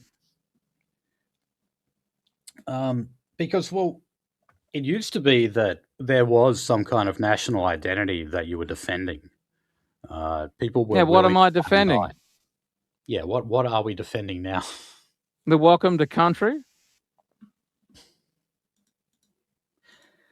Well, you like the Americans actually themselves are already making the joke. Like, I will fight and die. I will give my last drop of blood and my last round of ammunition to guarantee that there is homosexual sex in Botswana. You going to fight and die for that? I won't. No. Okay. So I wanted to talk a little bit about anti-Semitism. We've only got 2 stories here. Oh today, boy, but- anti-Semitism. Well, during Senate estimates, I have to say this. I do actually give the Greens credit for grilling the government over Australia's connections to Oh, Israel. I do love when the Greens do actually go and crawl up people's butts over the right kind of reasons. Yeah, go ahead. Yeah. So in this case, it was I believe it was Senator Shoebridge questioning Penny Oh, Wong. that faggot. Yeah, I hate that guy. One of his staffers, she was one of the ones that defaced a Captain Cook statue. What And she personally was? yes, one of his staffers that he employed. Did she get charged? Yeah, she did. They caught her. It was her and like some white girl who did it. But despite that, he never sacked her. He kept her on the payroll. Of course, no expectations there than he would. But yeah, go ahead. Okay, so Penny Wong was being questioned about. See, that's the thing about those people. They actually maintain solidarity. Oh, you got charged and convicted of vandalism? You're not fired. Yeah, well, I don't know. They did that in One Nation for a while with that rapist, but then it made the media. The rapist? I didn't hear about the rapist. Yeah, there was like a senior staffer in One Nation, Federal One Nation, who had actually done time in jail for raping his wife. And yeah, they hired him. Oh, was this one of these circumstantial things, or was it unambiguous? No, this was real. Like the details, the material facts were actually leaked to the media, and apparently James Ashby, who is the homosexual chief of staff for Pauline, he had no problem with it. He was like, "Oh yeah, that doesn't matter. We'll take him on." Because sexual violence is probably just normal to him. Yeah, no, you can't have someone convicted of sexual crimes like serving you, especially not on the federal level. Yeah, that's where I'm willing to say no. I don't have solidarity anymore. Well, now they're all filled up with Indians, so I just assume all of them are rapists. Yeah, good point. So, well, look, Penny Wong does agree. The sad thing is, I'm probably still going to fucking vote for them below the line next election because my options aren't that fucking great, are they? No, they're not. I mean, any authentically nationalist party we have in Australia either isn't registered or is just not appearing on the ballot. Unless we get... I'll just say this, boys. Vote one Fishers and Shooters party. Then you can number anything else you like below the line. Yeah. Yeah, no, I usually end up voting for them, or dare I say even some kind of Christian party, just because if someone actually pops up below the line saying drunk drivers party of Australia, I'm fucking gonna vote one for them. Wait, hey, remember Ricky Muir was elected to the Senate, motoring enthusiasts. Anything could happen. Cars are exciting. So look, I'm sure we all know about the Australian activists who have been taking part in the flotillas going into Gaza to deliver humanitarian aid. Yeah, I heard some bad stuff happen to them. Yeah, so I mean, they tend to get intercepted by Israeli ships. And then you had Itamar Ben-Gvir filming himself going around taunting them blasting the Israeli national anthem, waving a If, if flag. if somebody needs to be hit by an Israeli missile, Itamar Ben Gvir is at the top of the fucking list. Definitely. And he actually posted that stuff himself on Twitter. You know, Of course he did. Like that's the thing about these people, like cringing in defeat, intolerably ignorant in victory. Yeah. I mean, the optics kikes didn't like it though, because they're like, hey, hold on, we like that you're They doing this. haven't liked him for a long time because he literally is like the guy who says the quiet part out loud. That's right, yeah. I mean, it's not that Jews disagree with him or they don't like the idea of taunting activists who've just been detained. It's the fact that he's open about it and he puts it out there. He lets people see it. Very open and very vocal. Yeah. He's literally done like fucking prayer chants celebrating the death of Gazans. Oh yeah, yeah. So look, I'm sure he's also aware that many of these activists have alleged sexual assault, or also just like what they call sexual humiliation, where they get them, like they strip their clothes and stuff and parade them around. Yeah. But what an interesting way to phrase it, huh? Have you heard about how they're even getting dogs? I'm not raping you. I'm sexually humiliating you. Yeah. Now, Penny Wong actually says that she believes that. She says that these activists, the witnesses, are credible in what they're saying. The literal agent of the Chicoms? Yeah. Well, what's funny is like all the hawkish Zionist organizations in Australia, they actually really hate Penny Wong because she'll say stuff like this. Because not the funny thing is, she's not loyal to them. She is actually a CCP agent. Are you saying that because she's Asian? I'm saying that because she literally got caught passing on top secret defense documents to the Chinese. And she literally suffered no consequence for that. Oh, okay. I never knew about that. I mean, I knew what No, she's literally a fucking Chinese spy. Okay. I mean, I think she's of Malaysian background. Like she's actually biracial. I know she's not actually Chinese herself. Yeah.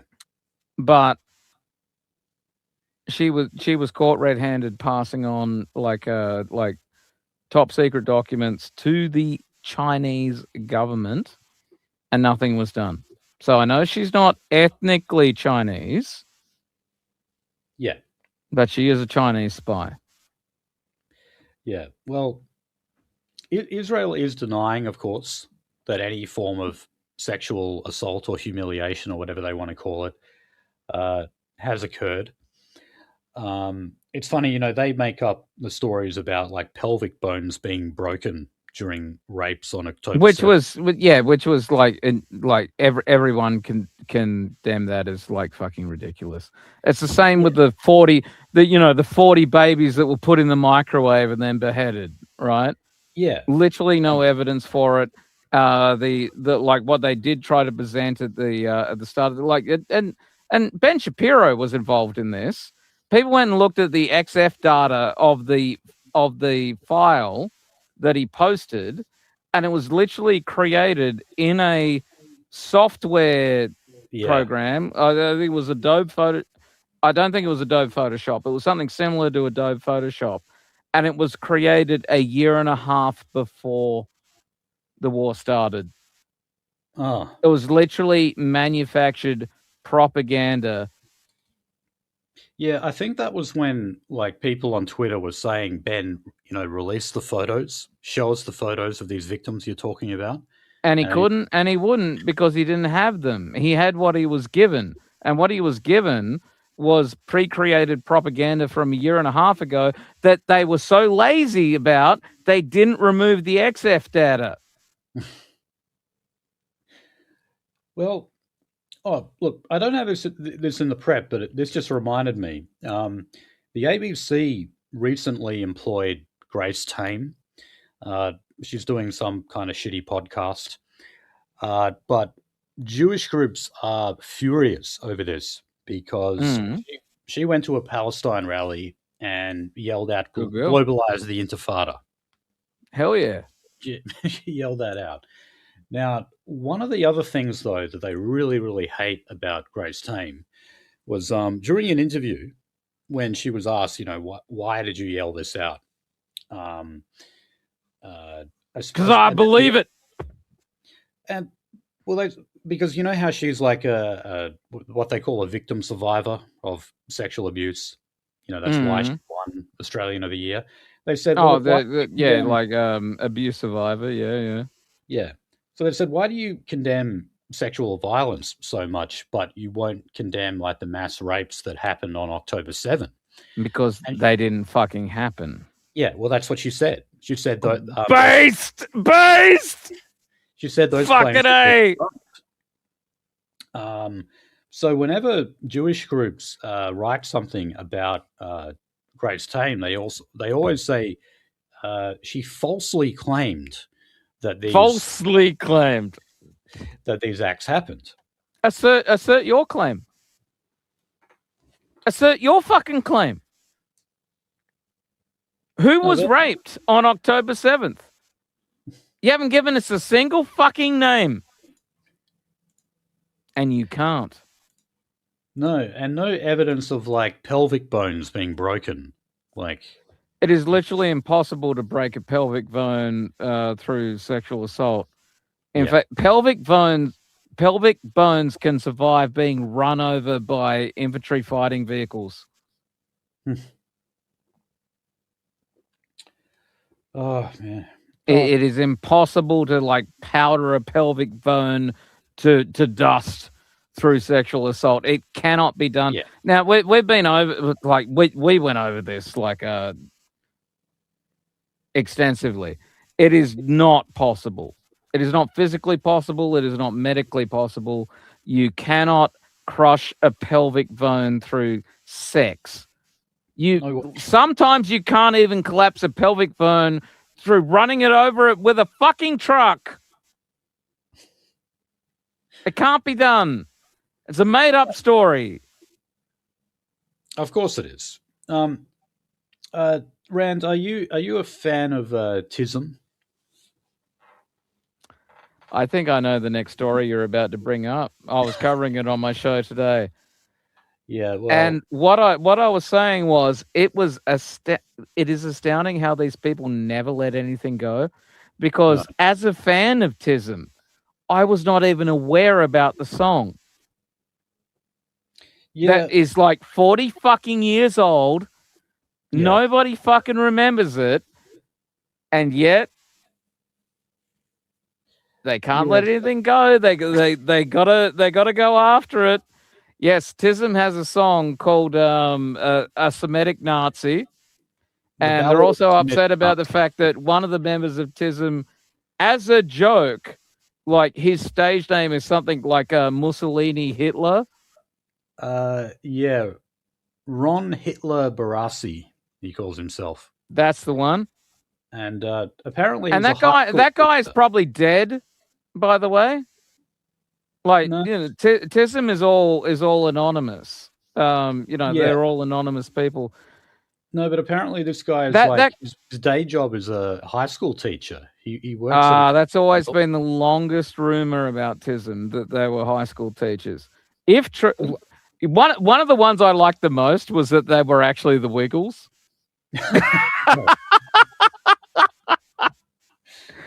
But yeah, the one of the old rumors was that like they were like high school teachers, because people pointed out they only toured during the school holidays. Now okay. I don't know how true that is. Well, the people from two separate Jewish groups. One of them is the UCAJ, so that's Davir Abramovich. He actually commented on. Well, he says this guy's a teacher. He says the teaching profession carries significant responsibility, and it is not a role suited to everyone. Teachers are role models for the children placed in their care. Many parents would likely be deeply disturbed by some of the lyrics and song titles, It's a bit associated with late to fucking cancel TISM. They've been around for 40 fucking years. Yeah. So apparently there was like a lot of damage was caused to their last What was Sydney there? concert. Did the Jews make any mention about like one of TISM's more famous like original songs, "Defecate on My Face," which was literally an insult against Hitler? Was it? Oh, is that like the rumor that Yeah, Hitler was? defecate on my face, defecate on my face. It's about Hitler, like the rumor that he was into like fecal play, Which is not true. which is not true, but they made that fucking song, and it was one of the first songs they ever made. So it's funny how they're fucking butthurt about like one of the guys having as a stage name like Hitler in his name, and they had a song called like the Nazi Semite. When one of their first songs was "Defecate on My Face," and it was about Hitler being a degenerate. Yeah, the lyrics in the song apparently go, "They circumcised me at the Nuremberg rally. I'm responsible for millions of I deaths." listened to it today. It was very funny. Well, you know, someone who does defecate on others during sex is Mark Latham. He submitted an affidavit admitting that he shit on his partner during sex. Oh, you didn't hear about that? Oh No? shit! I thought Latham was one of ours now. No. There's been times where I've thought that, but no. Like that was kind of the last straw when I heard that one. It was his yeah, no, we're not. Yeah, we're not going to associate with someone who actually like is into like what's it called? Scat. Scat. Yeah, scat. Oh Jesus. That's nuts. Mark Latham. What? Why was this a sworn affidavit? Because his former partner was going to take an AVO out on him. She withdrew the application eventually. I swear, Your Honor, I won't shit at her again. Well, she in her submission for the AVO, she accused Mark Latham of shitting on her during sex, and then Mark Latham submitted an affidavit about that, and he said, "Yes, I did do it, but she told me to." So he admits he did it. Whether or not she told him to or not is in question. But no, he's fighting fire with fire. That's right, Your Honor. I did shit on her because she asked me to. Oh man! Damn. Because he lost that case to Alex Greenwich for a tweet where he like said, "Oh, you're a disgusting homosexual who covers his dick." Oh, that's I remember that one. Yeah. And dude, like, he was I got to give this to Latham. He was fucking owning him with those tweets, though. He was. But the problem is now that has like so much less weight because he admits to being involved in scatological play. Yes. Yeah. No, I got no truck with that. Yeah. No. Oh man. Okay. Well, let's talk about immigration, and after that we've got Abo's round. Oh well, hang on. Do you want to tie the TISM thing up in a bow before we move on, or? Oh yeah. Look, I fucking love TISM, and the fucking thing is, I had never even heard about that song until it was brought up today. Like someone brought it to my notice, like the Noticer article on it. Yeah. Well, like the Jews have decided to go after TISM for like a song that is 36 years old. Yeah. Like, who gives a fuck? And then you remember, right, these people never let anything go. These people never let anything go. No, but like I love TISM. Like I've played like that, and I understand their counterculture and that kind of thing, right? Like some of their stuff is sort of anti towards the sort of society that we would like to build. But like things like Greg the Stop Sign and everyone else has had more sex than me. So these songs are just honestly fucking hilarious. Mm. So Yeah. they are actively taking a swing at genuine Australian culture almost 40 years after the fact. You know what I was thinking. I find it unusual that you probably like Kevin Bloody Wilson as well. Absolutely. Even though, like once again, like a lot of his stuff is degenerate. Yeah. But it is interesting that like he's never taken a shot at the Jews. Now that could just be coincidence. I don't know. But When did he retire? I think he's still around, isn't he? Oh yeah. I think he's a product of his age. So Kevin Bloody Wilson would have been like late 70s, 80s, early 90s. Yeah. And his daughter. He probably doesn't have any credit. It probably just didn't pop up.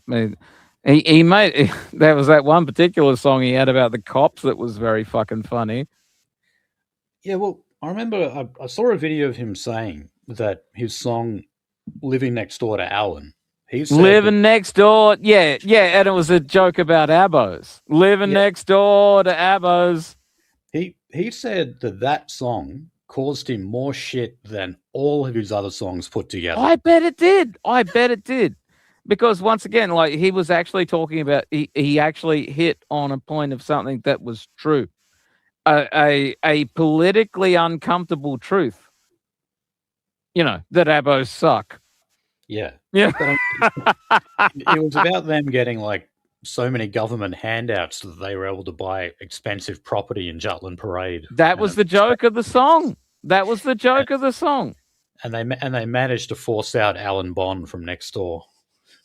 Yeah, because Alan Bond didn't want to live next door to abos. Yeah. It was a great song. I'm not surprised actually when you tell me that. I'm not surprised that was the song that he got the most shit over. Yeah, but then he also has songs about his mate Nigel as well, the Aboriginal bloke.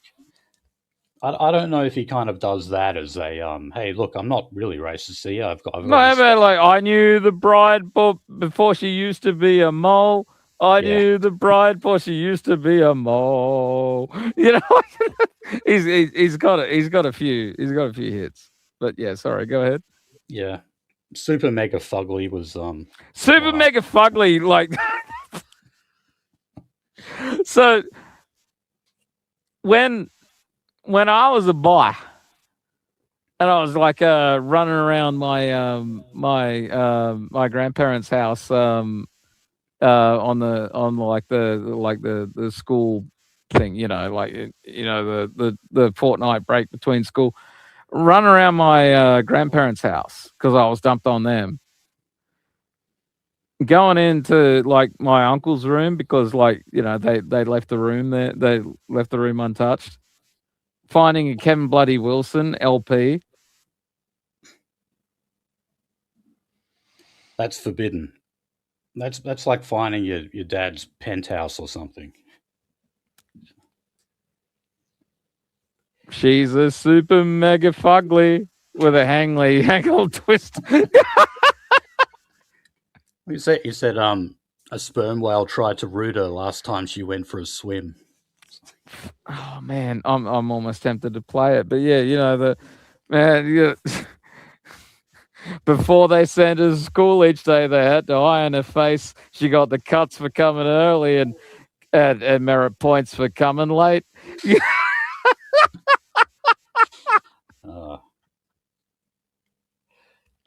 I remember that. I remember that fucking song, boy.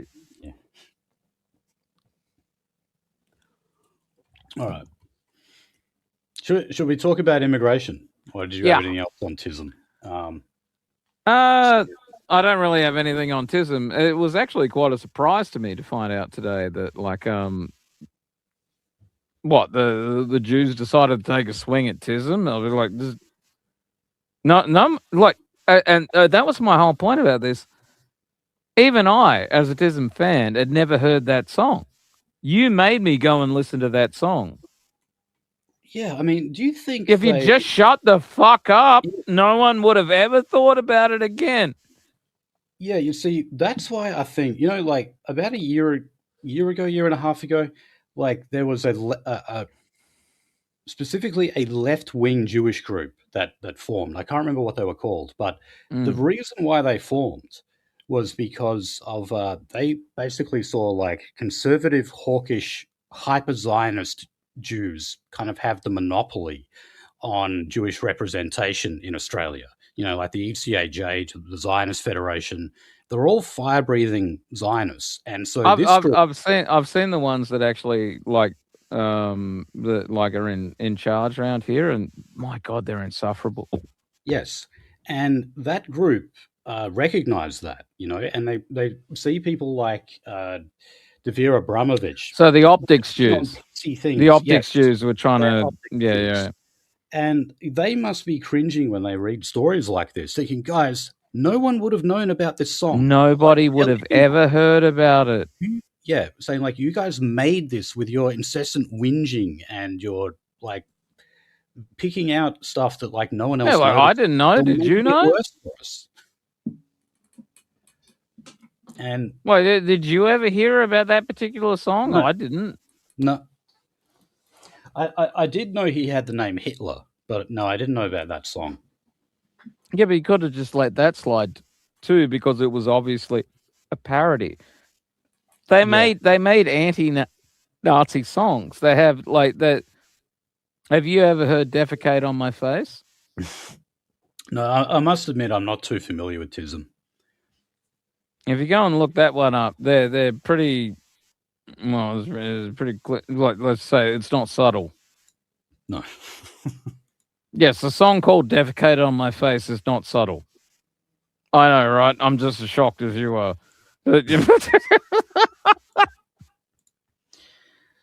Well, I mean, that's the kind of gross out humor that comedy groups like that use. Well, yeah, and I mean, like back in the day, like actually being able to say that sort of stuff on the television was like giggle, tee hee. Oh wow, they're letting us say that sort of stuff, Yeah, well, I remember there was an episode of XYZ Live. I was playing some drops, and you were actually the first person to recognize where I got the drops from, and that was from the Barjas sketches. Barjas. And he would say things like, "Oh, that's strictly for puffs," like, and that was on the ABC back in like the early '90s, I think. Yeah. So we've come a long way. That like you used to be able, even on the ABC, you used to be able to call someone a puff. Yeah. Yeah. That'd just be unheard of now.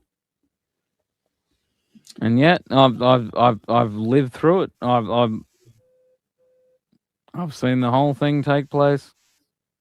I've seen it. I'm seeing them locking them all down. I've seen like the larrikin culture literally being antagonized and outlawed by the fucking government.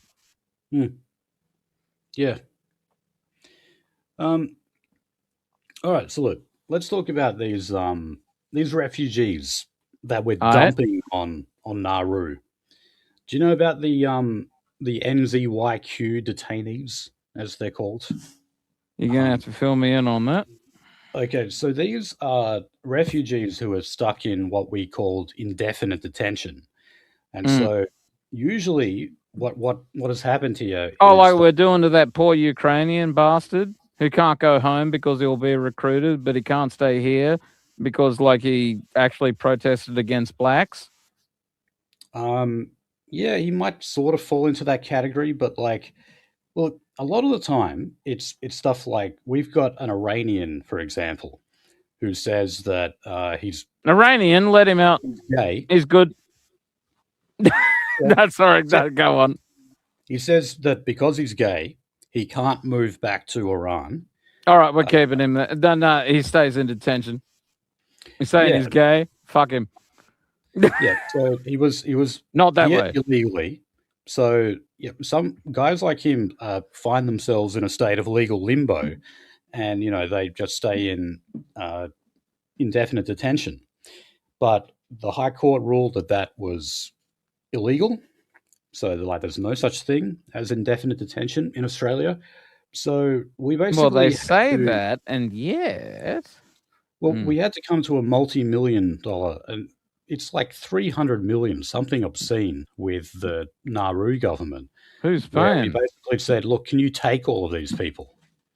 We just want you Yeah, to but take." what does that mean though? Because then they said in indefinite detention on what is objectively Nauru territory, but it's still up Yeah. to us whether we flick them one way or the other. Well, what's being claimed now? So this was the independent MP Andrew Wilkie. He's saying that they face threats of violence in Nauru that are just as big as, say, that gay guy in Iran. So the Nauru government, Why are like prisoners uh, uh, interacting with the civilians? I mean, not all of them are criminals. So So they actually let these people out? yeah, there's also some cases where what's happened is they serve their jail sentence in Australia, but sometimes it's for, like a horrific sexual assault or something like that. And then we can't send them back to their host country because they may actually face the death penalty there. Australia Oh, will not well, deport anyone to a that's country right. that Yeah, no, we won't. No, we won't put a bullet in them, and we won't send them to someone who would put a bullet in them. and that leaves us in these predicaments where we go to one of our neighboring shithole nations and say, "Look, will you take I'm them?" just going to say this to you, Finian. I don't have a problem with putting a bullet in them.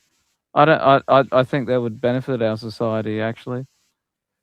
Well, I mean, where does it get us? We dump like 400 million odd on Nauru. No, what it gets us is about like 60 kilograms of fertilizer.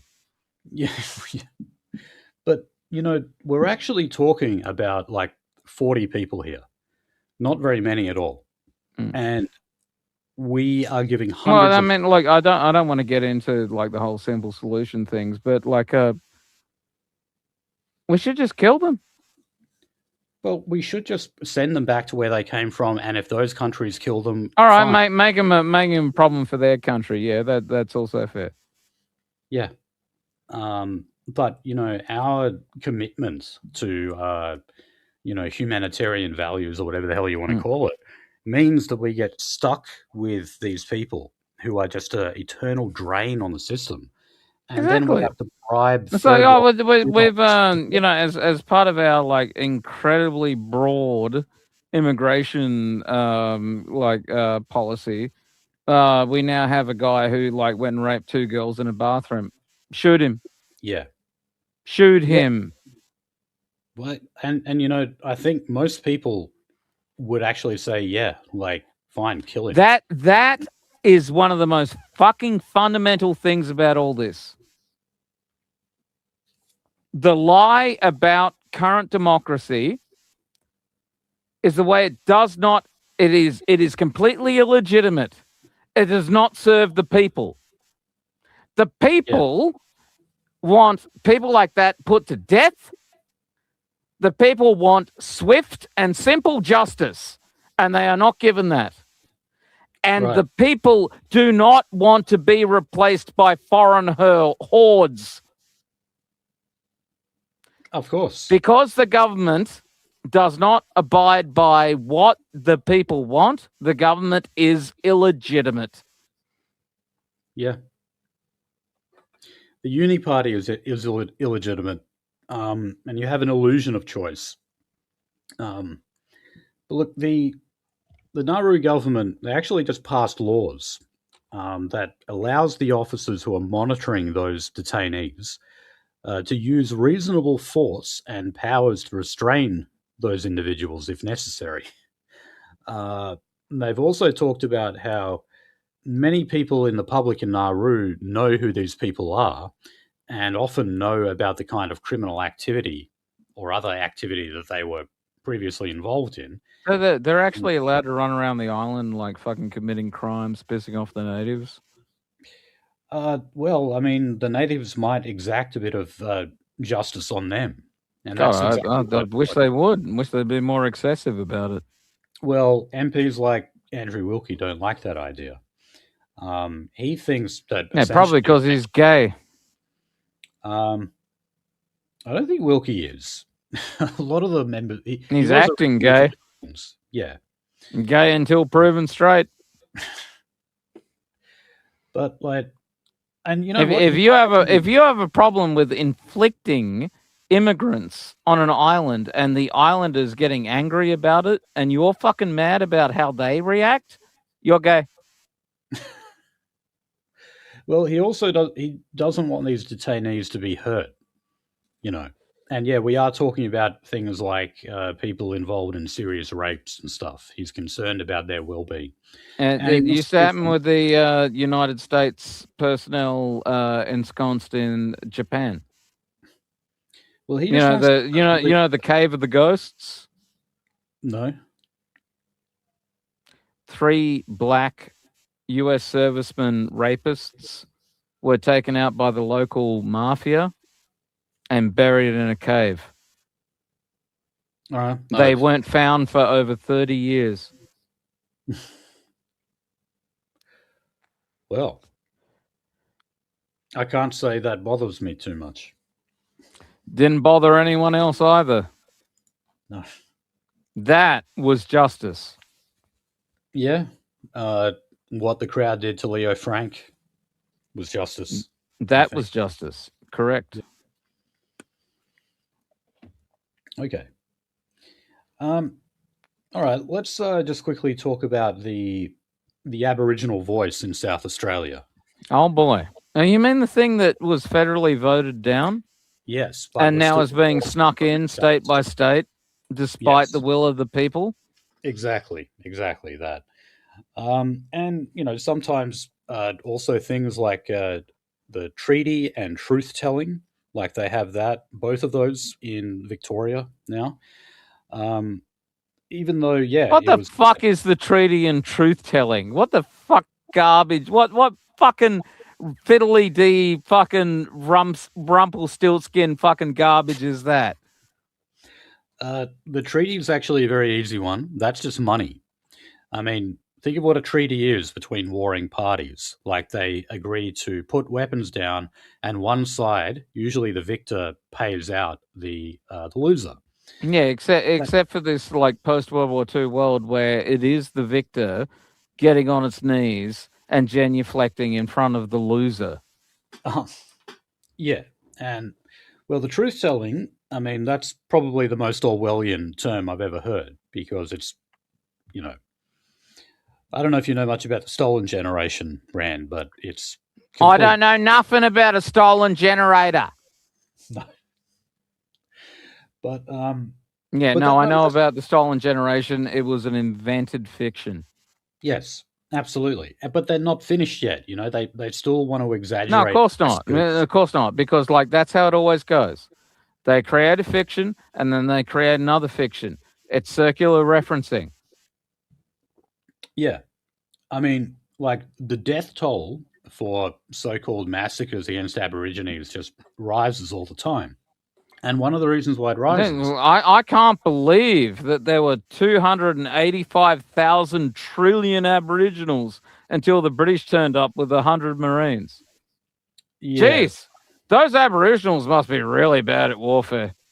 That's another number that always inflates how many Aborigines were here in the first place. You know, well, if you look at not that many by actual like proper estimates. They were like, I think they were like, I think they was it like 400,000? Yeah, I was going to say the credible figures I've read on Quadrant was like under 500,000. And where you're from, back when it was Van Diemen's Land, there was 2,000 of them there. That's all. Oh no, yeah, like when people turned up to Tasmania, they were dead. Yeah, the Tasmanians were dead. There was a plague, and we had nothing to do with it. There was a plague before we turned up. We found feral children. That's all that we found when we settled Tasmania. Yeah, you know what else it was? I mean, yeah, you're right. disease was the main thing, but Mm, some of the Aboriginal men were actually selling off their women as well, like effectively as concubines, and they that's were doing always it. happened. That has always happened They throughout were doing it history. in exchange for like what were considered luxury goods back then, like blankets Yeah. and clothes and stuff. And the idea of trying to paint that as like some sort of like act of desperation by people who are being oppressed doesn't work. No. Selling your women for money. No. No, You don't but garner any fucking sympathy for doing such a thing. but it completely backfired because Aborigines, they're actually a maternal people. Like Well, but are the they though? Because like you remember, like these people have always like they've gone out of their way to cast these people in a sympathetic light. And at a certain time, the idea of them being a maternal tribe, because they did the same thing with the American Indians. Do well, you really think Aboriginals were a maternal society? I don't well, think they were. well. Look, Not in the way they act now, because we can literally observe the way they act now. And it's Aboriginals just punching the fuck out of their women, oh yes, raping their kids. yes, no. I definitely don't mean that. But look, when I read about when I read Keith Windschuttle's book, which is on Tasmania, Van Diemen's Land. Yeah, he made the point that absolutely, like, men still kind of rule the show because they would just beat their women into submission. That's true, Well, but nothing's changed. the women, Dude, they st- live like that now on the so reserves. but it was the women who collected the food and kind of managed the family, like Yeah, the until they men, got punched in the fucking mouth. or until they were sold off, and that's the thing. Mm. When they were sold off, those men could no longer fend for themselves because they relied on women to do it for them. Oh, you mean the like retarded retrobates who didn't actually see the consequences of their own actions? Yes, and you know that the Tasmanian Aborigines actually regressed from mainland Aborigines. They Well, forgot how to they produce did fire. actually suffer a plague. Like we do actually have Yeah, evidence for that. yeah, Like their entire adult population like just got fucking wiped out by a plague. yeah, that's true. But did you So know the I can't Tasmanian? get too stuck into the Tasmanian Aboriginals, but But they did regress. as for the native, as for the mainland Aboriginals, no, they stand on who they were, and we find them lacking. Yeah, but look, it's always said though the Tasmanian Aborigines forgot how to produce fire. You know, It at was least literally that bad, but that was because it was literally like tribes wiped out to the point that like that literally feral children were left. Yeah, they literally didn't know how to make fire. But yeah. once again, we had nothing to do with that. We turned up afterwards. There was some sort of fucking apocalypse that took place in Tasmania, and we weren't responsible for it. We just turned up afterwards. That's what Yeah. the history says. Yeah. All right. Well, look, what's controversial in South Australia at the moment is the election that they had for the South Australian voice. Now, Mm. this happened on the same day as the last Now, state South election. Australia did vote no during the voice vote, correct? So Because everybody did. every jurisdiction except yours, Rand, voted no. The ACT voted for it. I don't need to explain to you what's going on with the ACT, do I? Probably not. I mean, you've got a faggot. Literally a state of public servants. Yeah. Of course they voted that way. I've And met those people, Fenny, and I despise them. you've got a queer chief minister, don't you? I can't remember the name of the chief minister. I put this to you. Name one fucking state government that doesn't have like an out and open fucking queer. Well, okay. So look, what has been controversial in South Australia is turning Aboriginal people away because they couldn't prove their Aboriginality to vote in the South Australian election. So they What are said, they reacting to the whole thing? Where like because this was the thing. This was the thing I knew in Darwin. I literally lived across the road from an Aboriginal elder.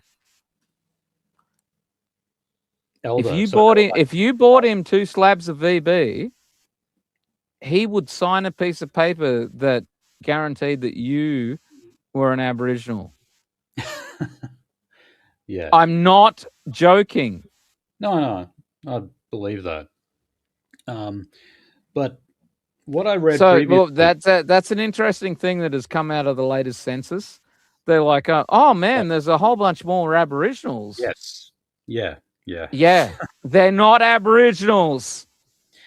Yeah, well, you see, they refer to themselves very often as just light-skinned Aborigines, and these are the people. Oh yeah, the A4 sheet of paper Aboriginals. Yeah, I know them very well. Well, they were complaining though that on election day they were being asked to produce evidence that they were Aboriginal. No, they weren't. Well, I went and voted that day. Nobody asked for anything except your driver's license. That's bullshit.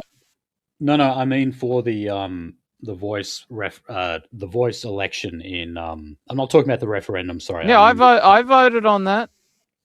All I had to show was my driver's license. Well, you shouldn't have even any fucking stories where they're saying that they required further identification is bullshit. Oh no, it wasn't like identification. It was proof of Aboriginality, because just a lot of them, they turn that up. Was not a prerequisite for voting. No, I'm not talking about the referendum. I'm talking about the Aboriginal voice in South Australia at the state level. Well, if they're saying that, that's interesting, because I voted no. I voted no in Canberra. All I had to do was show my driver's license to be allowed to vote. Yeah. No, that's not what I'm talking about. This in South Australia, they have the body. They have a South Australian Indigenous voice, and which means that they lied to the public then, because yes, because that was supposed to be a federal referendum, and and they're imposing a state. As some people predicted, and they were correct, that that after the federal voice vote failed, then states went and independently went and tried to institute it on a local level. But they have had one election where they elect representatives to the South Australian Indigenous voice. And to vote in that election, you have to be Aboriginal. So it's a funny thing where, like, when you go out and vote in Australia, just like America, you don't have to show your ID. However, in South Australia, there was a degree of discretion given to electoral officers to determine whether or not someone was Aboriginal, because you had to. The rules said you had to be Aboriginal to go there and vote. So all of these so-called light-skinned Aborigines were saying that they were unfairly discriminated against. So you're telling me in South Australia there was a vote that was based on racial? Yes, I am. Yeah. That's interesting. I wonder why I didn't hear about it. But despite that, they're claiming that this was discriminatory behaviour. And I'm thinking, well, hold on, isn't that the whole point? Only Aborigines were allowed to vote. Yes, that would mean that everyone else is discriminated against, right? Well, that's the thing when you go and invoke something like that. Like, you must be an Aboriginal to vote. Well, prove that you're an Aboriginal. Yeah. So they're acting as if this was a surprise. That, didn't they foresee this? That this was obviously going to happen? You were going to get some people who turned up. I'm going to be honest with you, man. Look, like from all I've learned, like trying to stare into how systems work. No, they actually didn't see it coming. They were actually that fucking stupid. It actually didn't fucking occur to them. Right, yeah. Okay. But yeah, look, they're saying that some people were forced to line up twice. Some of them were turned away, and yeah, those ones who were turned away were told, "Yeah, sorry, you're not an abo." Um, and I mean, Which I'm sure would have caused quite the fucking argument too, if because there that, would have been some people fucking mouthing off right there. What do you mean I'm not Aboriginal? but there certainly are people out there who falsely claim to be Aboriginal. Probably the most famous example is Bruce Pascoe, the author of No. Emu. What do you mean falsely? I Well, gave the elder 2 slabs of VB. He said I was an Aboriginal. I'm a fucking Aboriginal now. Okay. all right, all right. Well, I don't know if that's how Bruce Pascoe did it, but his lineage has been. The guy across the road would have made me a fucking Aboriginal if I'd asked. Well, Bruce Pascoe is still referred to as an Indigenous author on his Wikipedia, even though his lineage shows that he's almost exclusively from England. Like his Oh, whole. you're telling me a pretend Aboriginal got like kicked out of the vote and now he's butt mad? No, well, the thing is, most Aboriginal groups stand behind him. And the reason why is obvious because he said, no, Aborigines were actually an advanced farming, agricultural people, not just primitive hunter gatherers. There's literally no evidence of that. No, there's none. But, dark emu is still taught in schools. You even have dark emu for kids. That's like a big selling children's book that they have in primary schools. If the Aboriginals were capable of creating an agrarian society, there would have been more than 400,000 of them by the time the British people found Australia. Yeah, of course. No, I mean it literally does not make sense. It's one of these things. It's like the whole black thing with like we invented everything. Well, if you invented everything, like why you like the way you are? Like the Aboriginals didn't not create an agrarian society, because if they created an agrarian society, they would be in their millions, not their tens of thousands when the British turned up. Of course, yeah. We were just a bit late to the game, like the whole Afrocentrism thing that's been around for a long time. It's just ridiculous fantasy. Yeah, it's dream time, if we could call it that. It really is dream time. Yeah. We were actually super awesome. Well, how did we beat you? Shut up. Okay. Like if you guys were actually if you guys like had like the emperor god Yakub like fucking guiding you, and you were like all powerful and you could shoot lasers from your fucking eyes, then how did you lose to the British? Yeah. No, just like we're told, like Nation of Islam will say that blacks are superior to whites in every way, and the only reason why they say that, well, the reason why they're doing it tough while they're not doing so well themselves is because of white racism. Well, I don't really see how that works. If you were superior, how does our racism make you so fundamentally fucking retarded that you literally can't like go to a restaurant without getting into a fist fight? Yeah, and well, look, the other thing about this election, they're saying, is there was actually very low voter turnout. And this has been an issue with Aborigines from the beginning. They don't actually want to go out and vote. And they're putting it down to... They didn't even want to go and vote during COVID. Like, I remember Nolzy telling me the fucking stories about how the guys like literally like driving up in utes and saying like, please vote. Please vote. Yeah, they did. Yeah. They were doing things like sending buses out to the remote communities to bring them in to the polling stations, things like that. But yeah, again, in this election in South Australia, there was very low voter turnout, even though voting is compulsory in this country.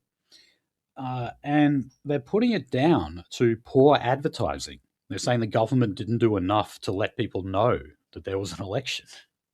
I shouldn't even be surprised with the failure of a chosen minority. They blamed themselves. Yeah. Okay. Not Now, even shocked. Not even shocked, brother. so over in New South Wales, there's several Aboriginal organisations are threatening to boycott the whole closing the gap initiative.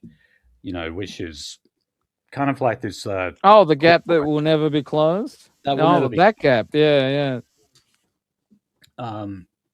So that they always say things like we need to take funding away from the Northern Territory because in the Northern Territory they've actually been cracking Funding down. away from the Northern Territory. That's where half the Yes. fucking abos are. Yeah, no, but that's why, because of the fact that they're locking them all up now. Well, locking more of them up, I should Well, they say. keep committing crimes. Yes. But like Lydia Thorpe says, we need to starve the Northern Territory of funds until they meet certain closing the gap metrics. And one of those metrics is the incarceration rate. And she says, well, look, Northern Territory is simply incarcerating too many Aborigines, so let's cut their funding. Are they aware at any point that the NT actually pays more into the system than it takes out? So the Well, whole idea of starving the NT is ridiculous on the premise.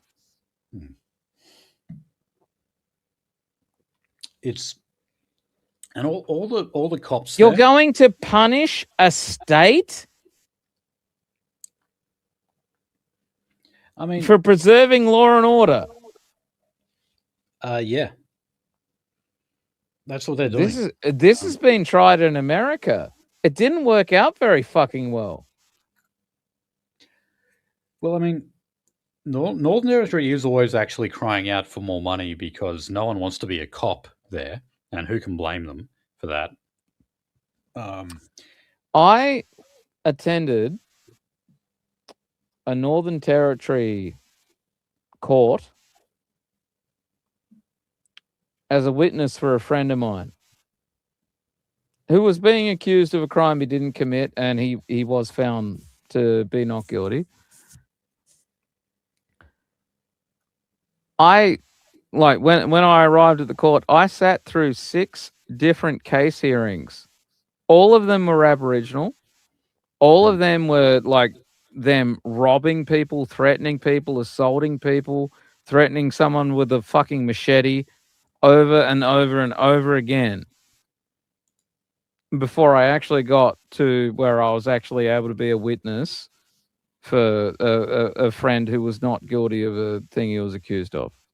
I won't go into any more detail beyond that, but Yeah, they're going to punish the Northern Territory for how they're imprisoning Aboriginals.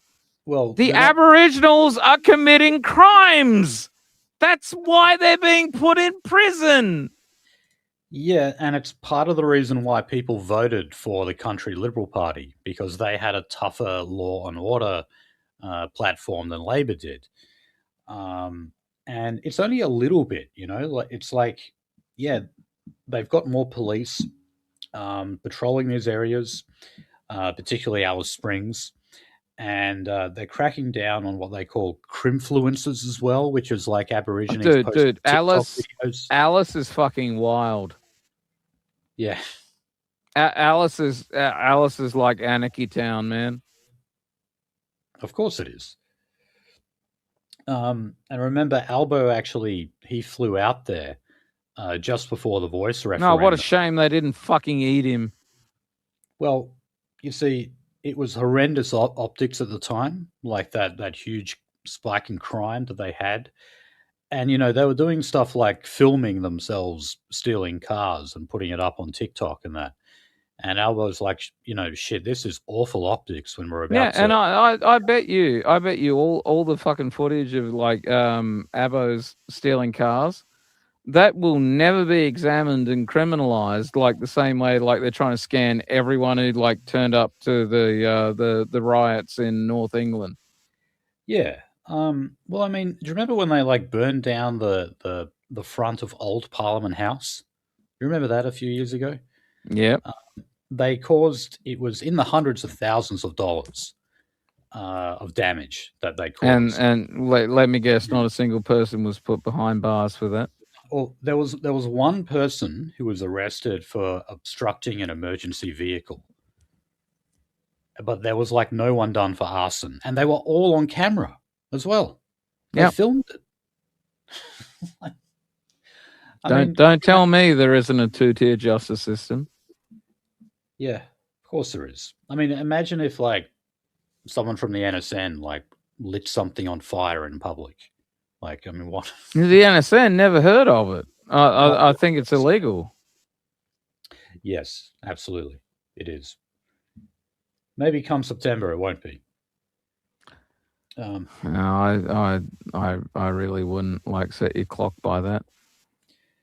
Well, look, that's something they don't want to. That's something they don't want to let go of.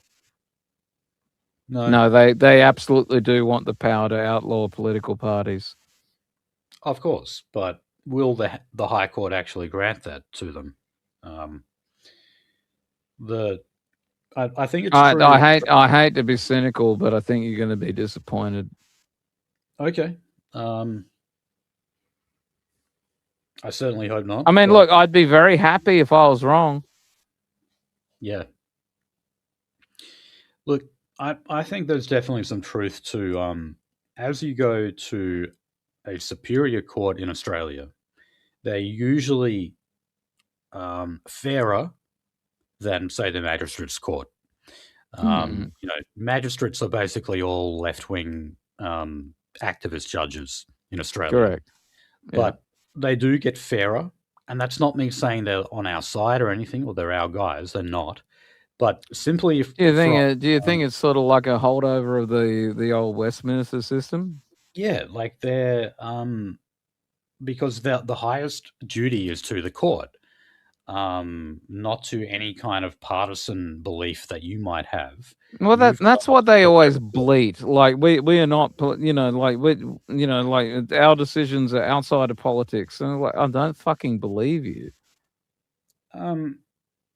But I think they do try to do that at least. I mean, yeah, no one can be completely absent of their own biases, but part of the legal profession, especially when you are a judicial officer, is about your commitment to the court. Your highest duty is to the court and not to the client or to anyone else. And dare I say that, those people on the High Court actually believe that. I would hope so, but I maintain my cynicism. Okay, fair enough. All right, we've got a story here. Australia's human rights watchdog. They're saying that native title in Australia is racially discriminatory.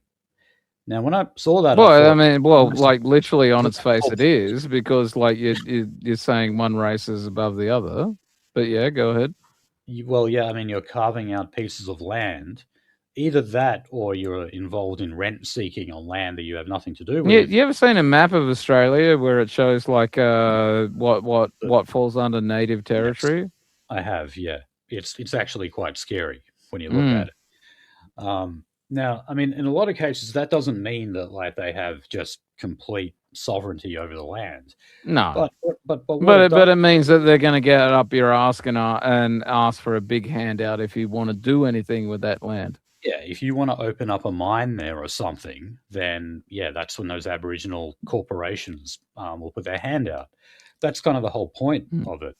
And every single one of those Aboriginal groups per se have always been fucking headlined by a kike. Yeah. And also very often just by some kind of fake Aborigine. Someone who says that's how it's done. But like it's always the Jews running it because it is a milksop. It is just it's a satrapy. It's a money soak. Every fucking time. Now, they don't care what you're actually doing with the land. They just want to get their beak wet. Of course. And then they make up stories like there's Oh, yeah. The Randbot great turns- morning bird landed here and exploded into a million feathers. And like it's been the memory of our tribe for 1,000 years. Now, give us some money. yeah. Or one of my favorite ones is the like the ancient rock paintings or cave paintings that they Oh, do. you mean the ones that they didn't even fucking make? Those ones, but also the ones where it's just like a squiggle or something. It's Mm. like they draw a kangaroo and they draw like a circular body and then a few like limbs with sticks, and that's it. That's an ancient Aboriginal painting. Yeah, which they didn't. Which they definitely didn't paint 10 minutes after they realized Rio Tinto was setting up a fucking mining operation. Right. Yeah. Well, that's the one I'm thinking about was the Rio Tinto one. Mm. And Rio Tinto actually went. Amazing how I figured that one out, eh? Yeah.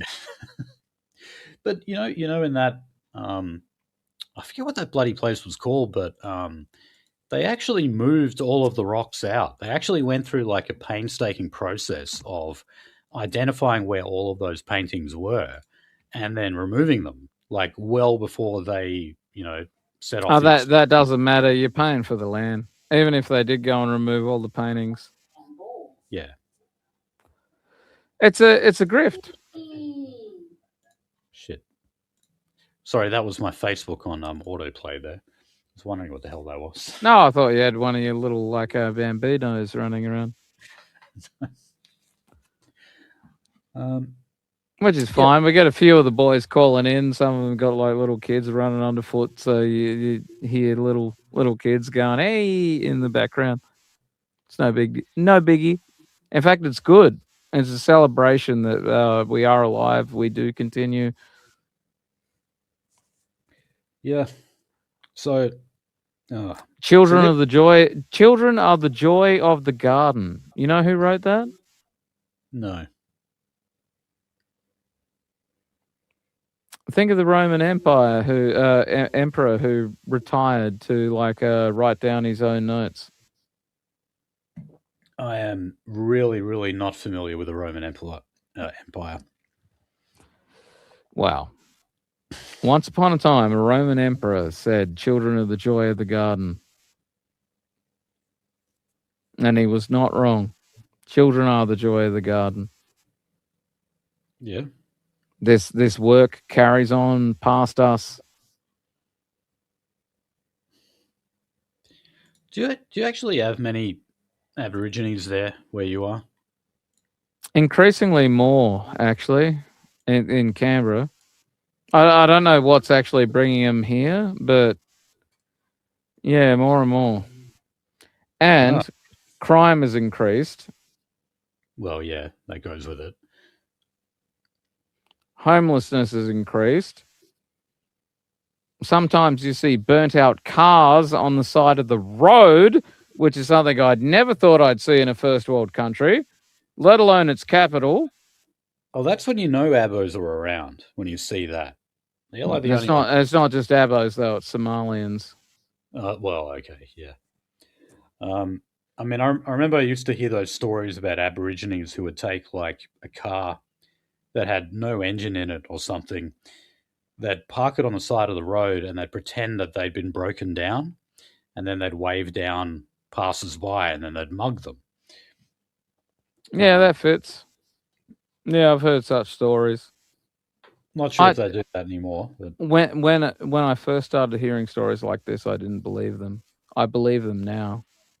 yeah.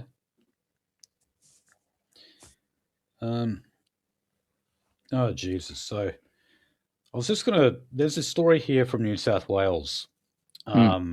They released their first cultural fire strategy. Now, cultural fire? Yes.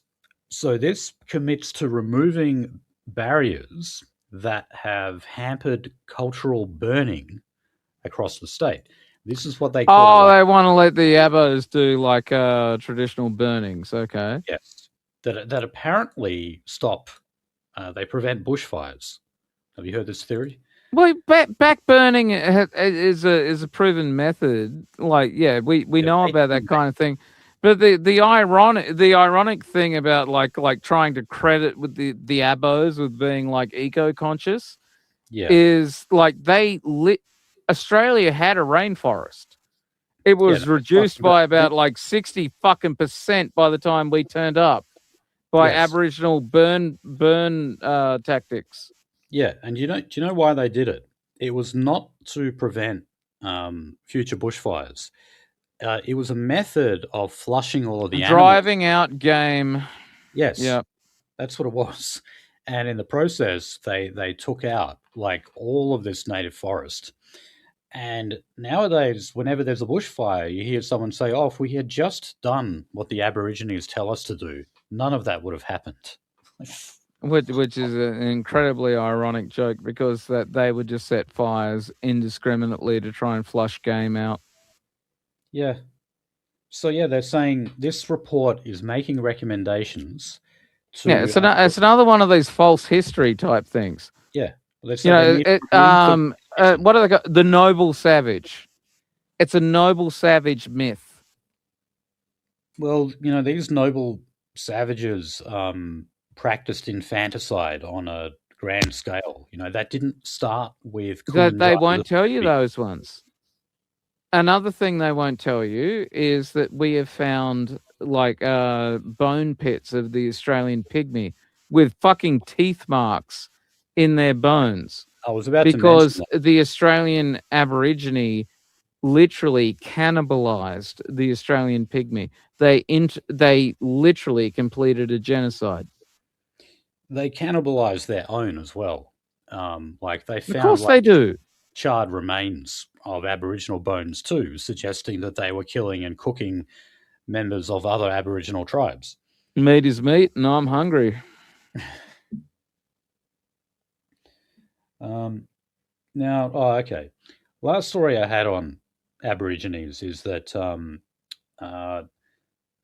Borroloola, people in this remote Aboriginal area, Mm. they're talking about the gap that has widened. Now, in one respect, this is actually quite a jump. They're saying there's been a 15% increase in deaths in the community, and those are caused by chronic health conditions and suicide.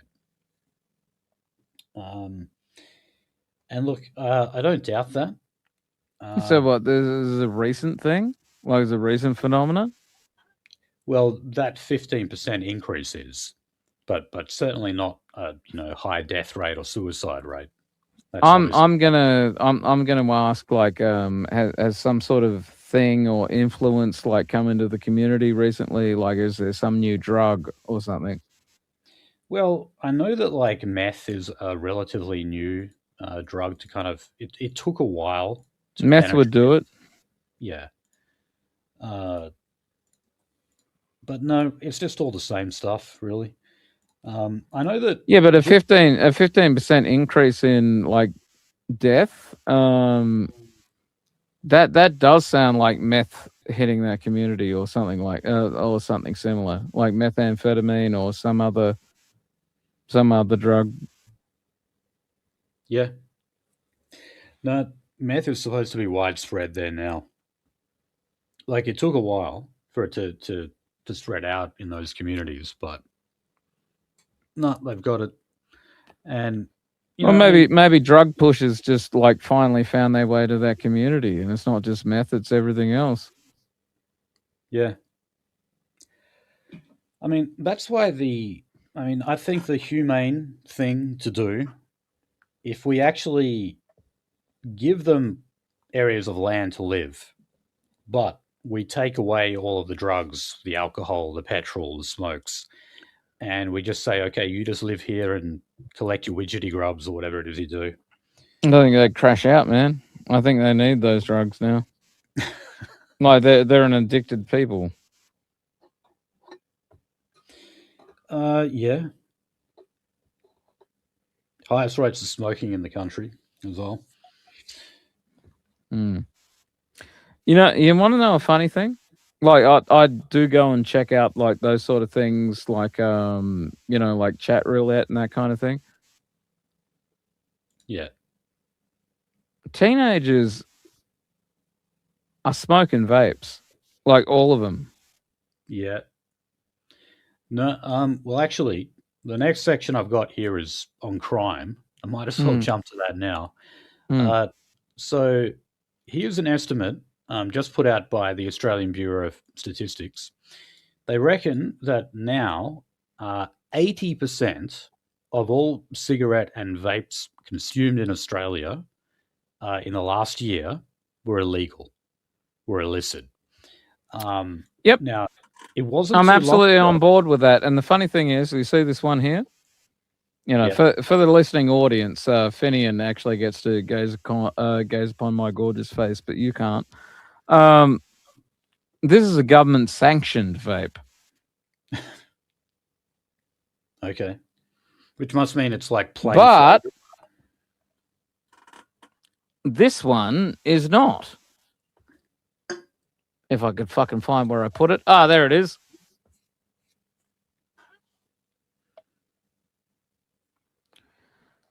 Did you buy that before it was outlawed? No, I bought it after it was outlawed, my boy.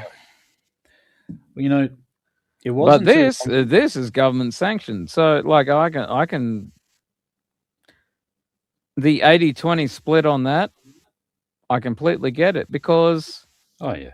being a good boy and getting the government stuff means it actually arrives in the post the next day. But as for the fun stuff, the stuff that actually has flavor and is good value, well, that's a little illegal. Kind of, sort of. It's called a grey market. Not a black market, a grey market. But, yeah. 80-20, I completely believe that. Yeah. I certainly But, believe. you see, that has the other side effect, right? Which you'd think the government would actually understand.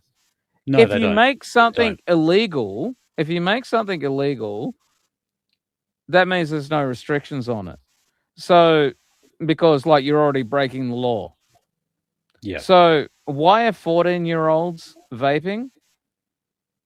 Because you tried to make all vapes illegal. You dumb fuck. Yeah. Well, it wasn't long ago that we had other figures, other estimates on the percentage of illicit tobacco and vape, and it was around 50%. Now, that was only a few months ago. Now they're saying 80%. So, I mean, it's a massive, Yeah, massive. and you got Asian crime squads like fucking burning down to antagonists like fucking tobacco shops. Yes. Now, a lot of the crime when we see these arson attacks and that, a lot of it is actually rival groups fighting for course it their share of is. the tobacco trade. Now, You made it a lucrative criminal enterprise, and now they're fucking fighting each other for control of it. yeah. So there was actually recently 3 Australians, quote unquote. They took what's called a black flight to South Papua in Indonesia. Now, a black flight is where you get on a plane that there's no record of. So you leave Ooh. the country without a trace is the idea. Now, unfortunately for them, the Indonesian authorities knew about this and they were arrested. So who were these guys? They actually ran a tobacco trade in Australia, illegal tobacco trade. They were arrested as a result of that, and they're claiming now that the reason why they fled Australia was not because they were facing charges here, but because they thought one of the other gangs was going to kill them. They said that All they right, made no, we're all victims here. yeah. So Right, yeah. they're expected to be deported to Australia soon. So The sad thing is that argumentation might actually work. maybe. I mean, look, it's possible that story is true. I mean, but yeah, like maybe they all were. I mean, yeah, but because they were like heads of gangs. Yeah. But it's amazing that we're dealing with that now. It used to be that they'd shoot each other over the ecstasy trade or something. Now it's bloody tobacco and vapes. Well, they doubled the price on tobacco. Yeah. And tried to outlaw vapes, except for like them being like literally sourced through the government, paying government taxes. And what? You're fucking surprised now there's an illegal $1 billion like fucking enterprise involved in illegal tobacco. I've seen people smoke the illegal smokes. Yep. Now, not only that, but rates of smoking are going up for like the first time in decades. So Good work, dickheads. it says here was this analysis put out. It said Australians are consuming 40% more nicotine than in 2017. Like I was telling you, man, like the thing that was blowing me away was like jumping on things like Omegle and seeing teenagers openly vape. Okay. There's no stigma on it, man. They're all doing it. Yeah. Well, remember, they're not even supposed to be on social media, but they're okay flaunting that. They're not supposed to be on social media, yet they are on social media. They're not supposed to be smoking tobacco, yet they are. Mm. So what went wrong? Right. Couldn't be government policy because the government never makes mistakes. Well, the government is refusing to buckle under the pressure because obviously there is increased pressure on them to reduce the tobacco excise tax. They're enjoying the tax that they're getting from legal vapes. No, but here's the thing. They've actually downgraded the excise revenue they receive from tobacco by $8 billion over the next 5 years. In other words, that's $8 billion that they have lost to the illegal trade in tax revenue. Why would they do that? Now, but still, despite all of this, they're saying no, the excise tax is going to remain the same. We're not going to reduce it. In fact, what we're going to do is we're going to spend more money on law enforcement trying to shut down this trade. But they'll never shut it down. No, but what they do get is an excuse to build up a police state. Yes, that's true.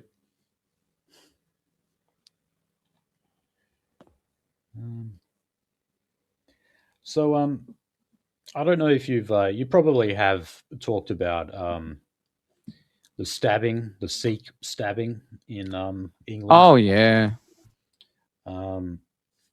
I was disgusted to see Tommy Robinson take control of that.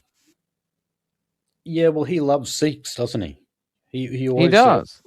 And he was literally there for a thing where like people were angry about exactly what happened, and he was going like, "Actually, I like Sikhs. They're our friends. You know what the real problems are? The Muslims."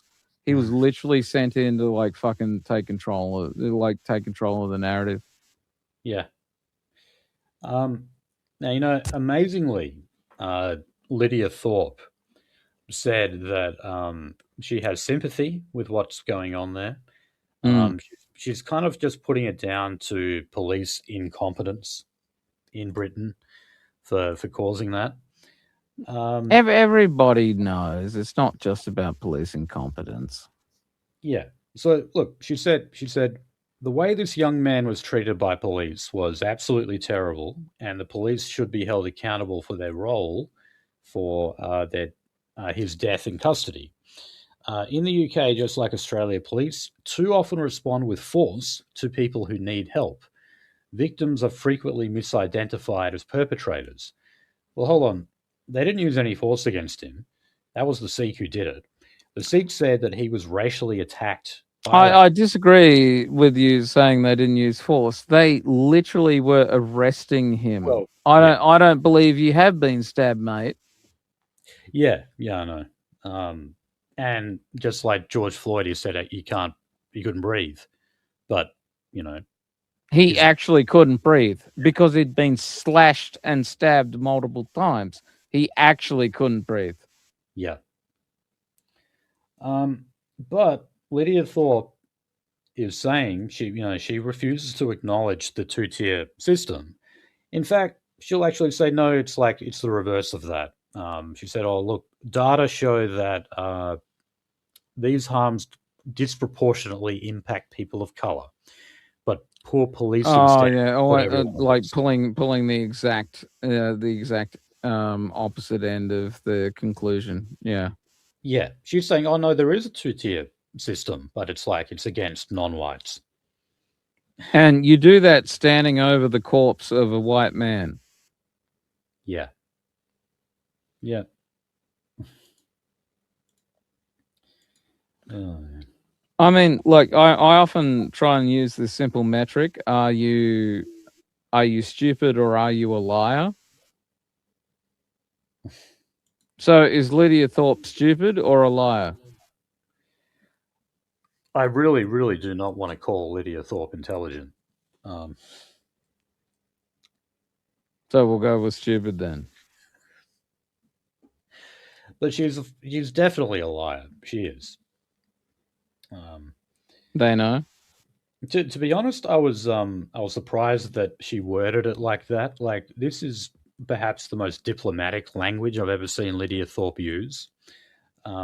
I thought she was going to say something like, suck it up, get a taste of your own medicine, or something like that.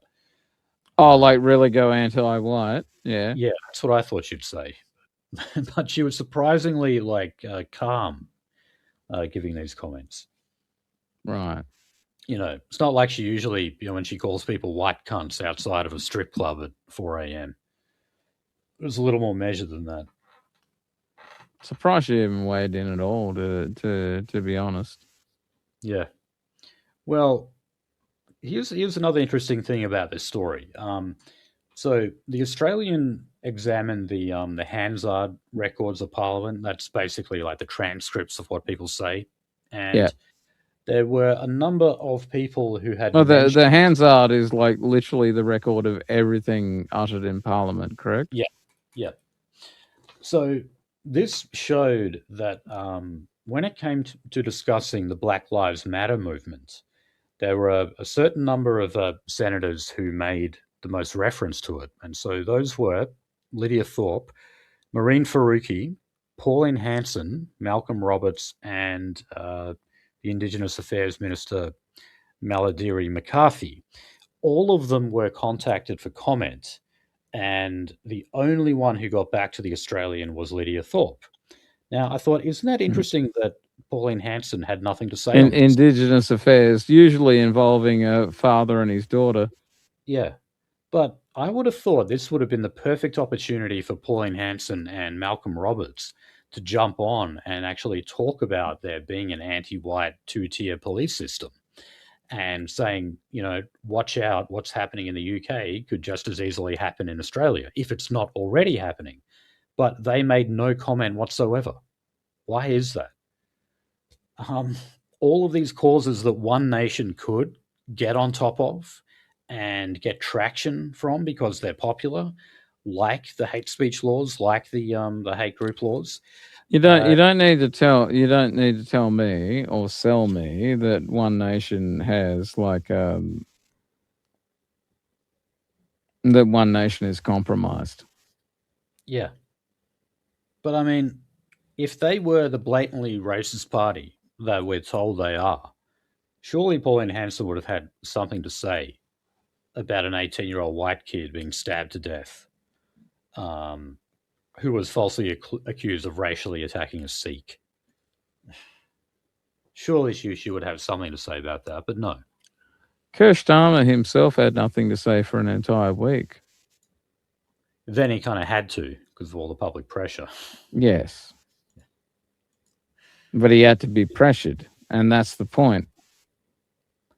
Yeah, but then, unfortunately, even then, the people who are saying stuff about it are people like Tommy Robinson or Nigel Farage. Yeah, they're the ones controlling the narrative. This fucking Tommy Robinson, this like fucking Zionist shill, just coming in and like literally turning up to a riot and saying, it's actually the Muslims in it.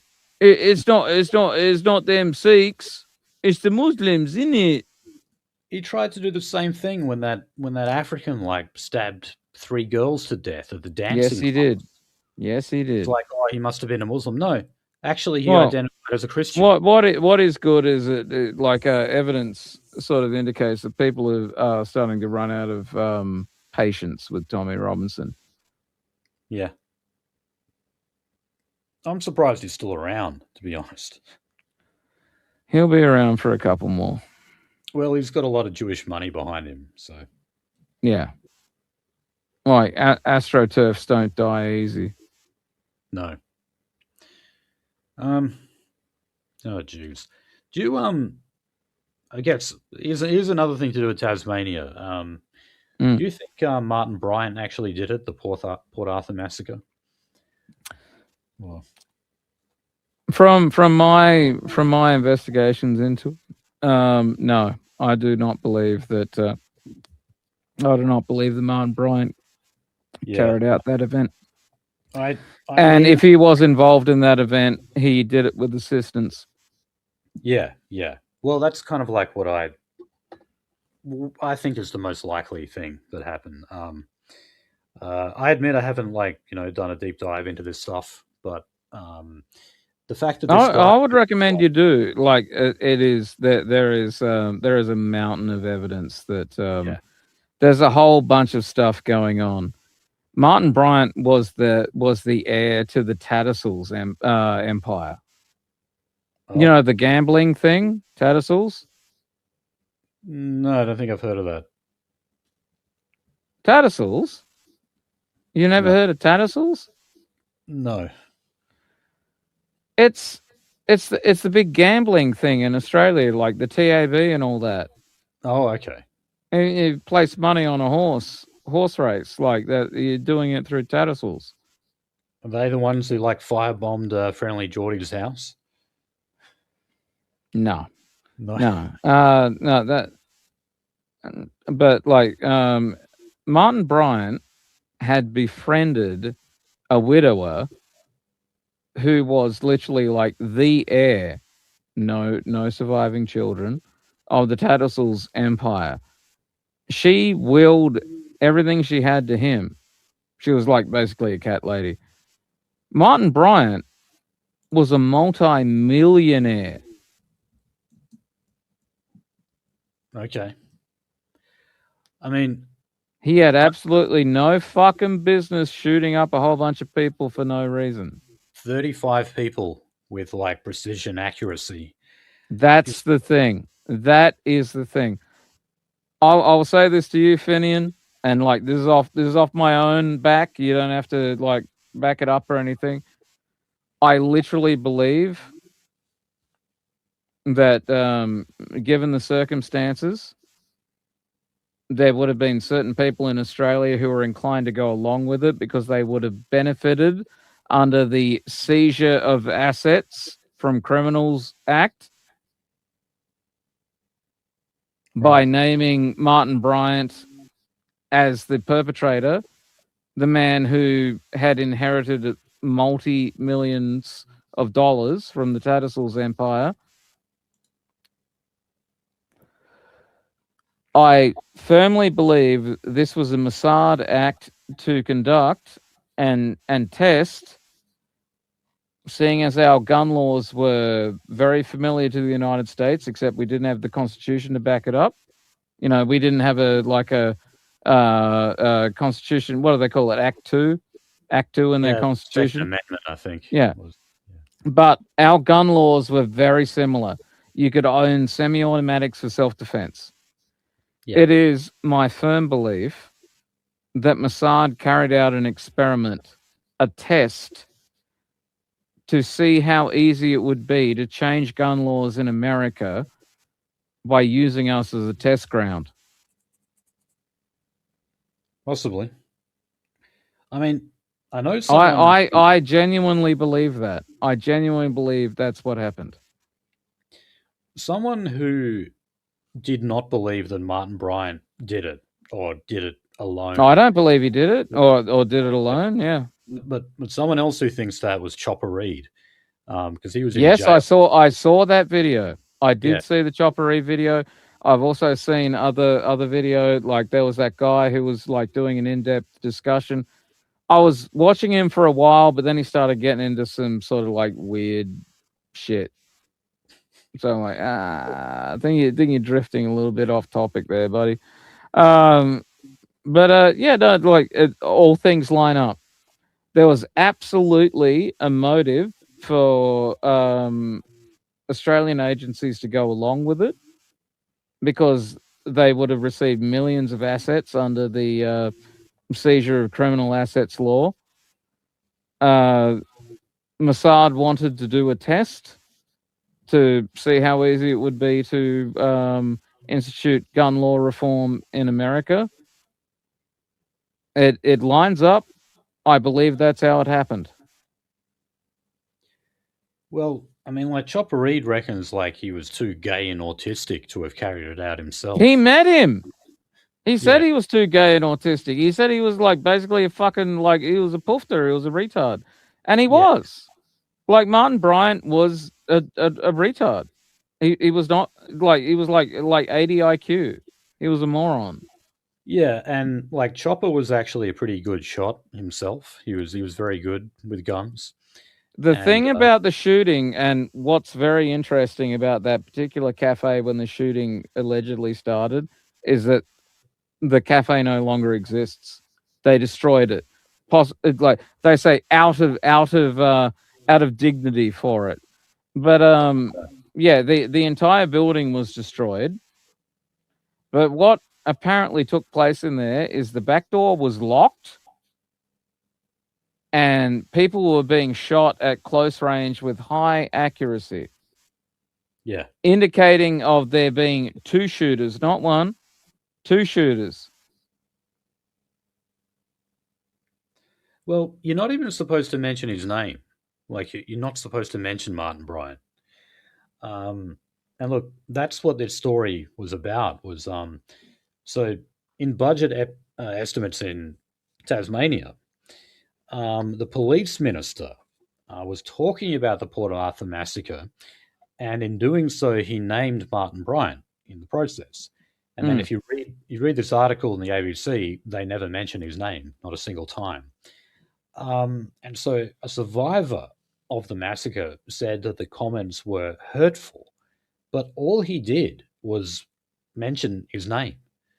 I don't understand like how that is. I doubt that quote unquote survivor heard of it by himself. I believe he was reached out to for comment. Yeah, quite possibly. But I mean, will anyone say that? Like, if you mention Osama bin Laden and 9/11, I mean, is that a controversial thing to do? Nope. But for some reason, you're not allowed to mention. What's Martin controversial is saying that Israel did 9/11. Yeah, definitely. But no, I honestly think that they don't want people to know about Martin Bryant because they'll, look into him, actually look at his background, and consider, was this guy actually capable of picking off 35 people? The with such the interesting thing through my life, speaking to people who were shooters who had to actually go and hand their guns over to the government, a lot of them think that Port Arthur was bullshit. Yeah. And that's not from me crawling up their ass. That's them like offering that. Like, I don't, you know what? I don't think Port Arthur happened the way they say it did. No. But like, they are using... And we're talking about people who are in the military, people who are handing over their SKS rifle, still serving in the military, saying like, man, this Port Arthur thing, well, I don't know about it. Doesn't quite all add up. No. But, people are actually talking about it again because of Bondi. Like they always say, well, look, the last time we had something... Well, that was done with what, a bolt-action rifle and a shotgun? Yeah, and there was two of them. And they got, 15 people? But, they're bringing it up because they're talking about the gun buyback scheme, which obviously was a Would you reaction. believe I had an argument with a federal policeman about that? I can definitely picture you having an argument with a federal cop. Um, So, like months after I got swatted, they turned up again to give me back the toy that they'd seized. toy. They had from my property, they had seized a toy musket. Oh, you mean an actual toy? Okay. An actual toy musket to test whether it was a real thing, which it was like very obviously not. Yeah. So months later they returned it, and this was after the Bondi thing. This was after like Desi Freeman and all that. And I sort of like I made this offhand comment like while I was talking to them because they obviously they were having a conversation while they were giving me my property back. And I said, well, I guess you guys must be super busy now. What with Desi Freeman and the Port Arthur thing? Not the Port Arthur thing. The Bondi Beach thing. I go, yeah. And I can't remember exactly what was said, but I reposted to one of them saying that that they were celebrating the Gaza genocide. That was celebrating it. I go, no, like one of the guys actually arced up and he goes, no, they were just celebrating what's its name? What's the fucking Hanukkah. Jewish holiday? Hanukkah. They were just celebrating Hanukkah. And I said, they were literally celebrating Gaza being flattened. Yeah. Yeah, and they didn't want to talk about that anymore. Yeah, well, like polls show that it's something. Now like, I know it's a fucking mistake to argue with police. You know. You don't get anywhere with them. You're not going to change their fucking mind. They're system niggies.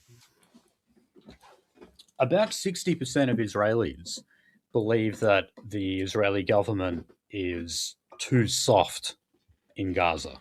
They think that they haven't used enough. It's worse than that. No, they actually want them to. They actually want them to completely destroy them. They literally think they're doing Amalek. Over 60% of Israelis. It's not just like destroy my enemies in like a sort of like rational space. Yeah. The Palestinians are Amalek. They must be destroyed. That's what that 60% fucking vote was about. But apparently it's anti-Semitism to conflate the actions of the Israeli government with the will of the Jewish people as a collective. Wow, that's very convenient for the Jewish people, isn't it? It's a very convenient definition of anti-Semitism that they have, or holding Israel up to standards that you would never expect of another country. Oy vey goy, why would you hold me up to your standards? Well, you know what, Rand, we've actually been going over 3 hours. I was just looking at... oh, geez, look at the time. I was certain you were going to be the one to like say, "Oh, wife is on my back. Got to get out of here." Well, she didn't actually walk in here and punch me in the head, so I guess I got away with it. Oh, okay, that's good. Yeah, I'm hoping I don't wake up my missus in here. She messaged me before saying, "Who's that new guy?" She didn't recognize your voice. It's like you got someone new on the show. New? No, unfortunately, I'm very old. No, but this was a great episode. It was perhaps a little different. I enjoyed it. Like I hope you didn't mind that I occasionally bulldozed your content. No, not at all. I mean, look, we didn't get to everything, but that's fine. I'll just You never do. Like you think I haven't put together these sorts of things? Yeah. No, I'm always got more limes in the basket. You never get through all of them, but yeah. Yeah, but no, I mean, we went kind of in depth on stuff that we usually don't get to do. We don't really talk about Port Arthur or that kind of stuff much. Well, that sort of came out of left field, but I hope you're satisfied with my answer. Yeah. No, I keep telling myself I'm gonna like do a deep dive into that whole thing one day, and I just never get around Yeah, to it. so did I. And then there was that guy who did do a deep dive into it. But then he started getting into like Alex Jones, like fucking, the frogs are gay sort of territory. So Yeah, I'm like, yeah. Like yeah, I can't sign off on all of this. The guy's going a little bit nutso.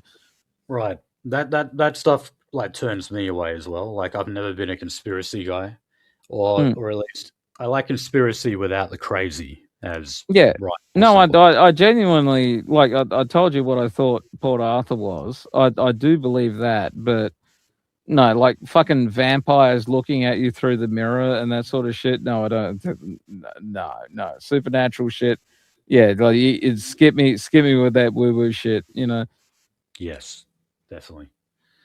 All right. Well, look, it was great having you on. I wasn't expecting you to come on. I thought it was just gonna be a normal. No, Nolzy just told me, like, I was just doing my show and he's like, "Hey, you want to be on the racer?" I'm like, I guess. I think it was maybe his plan to go to bed early. Was like Ah, I think that yeah, I might have get been it. part of Hmm. He's like, just turn up at 8 o'clock and don't be faded. I'm like, yeah, I can do that. it. Do you still have that website? I remember you had a website with merch and stuff on it. I never actually had merch. Yeah. I've got my post. I got my post and all that, which I probably should update. I don't know. People say I should do merch, but I haven't actually done merch. Yeah, I'm not like Jim. Like buy a hat for your hat. Did you catch that the other day? No, I didn't. Oh, that shit was funny as hell. Especially the last 15 minutes. Like just as absolute condemnation of Ralph. I appreciated it. Well, But is that Mr. Medica? yes. Right. I kind of forgot about him. I've actually got one of his shirts. It was sent in to me through the PO box. I actually wore it the first time I went out after I got out of the hospital. Like, for those who didn't hear, like, I almost fucking died and went to the hospital in February. So my first time out, I was actually wearing the Mr. Medica Halloween like fucking t-shirt. Some people got it. All right. Oh, is there anything you want to plug before we get out of here? Oh yeah, sure. All right. So I got a Twitter. It's just it's like at Randbot VT, and from there, like I post my shows and all that. I do 5 shows a week. I go from Thursday to Monday. Take Tuesday and Wednesday off. Now that's all in American time, so like my Tuesday is their Monday. Nature of the game. But Your whole shtick is like a funny voice man for the Americans. that is my entire shtick. Like Australian guy talking about American content, and they love it. They do. So yeah, so that's the thing I'm doing. Just yeah. So that's me on Twitter, Randbot VT. You can also find me on Post, where I think I am. Just a second here. Let me confirm.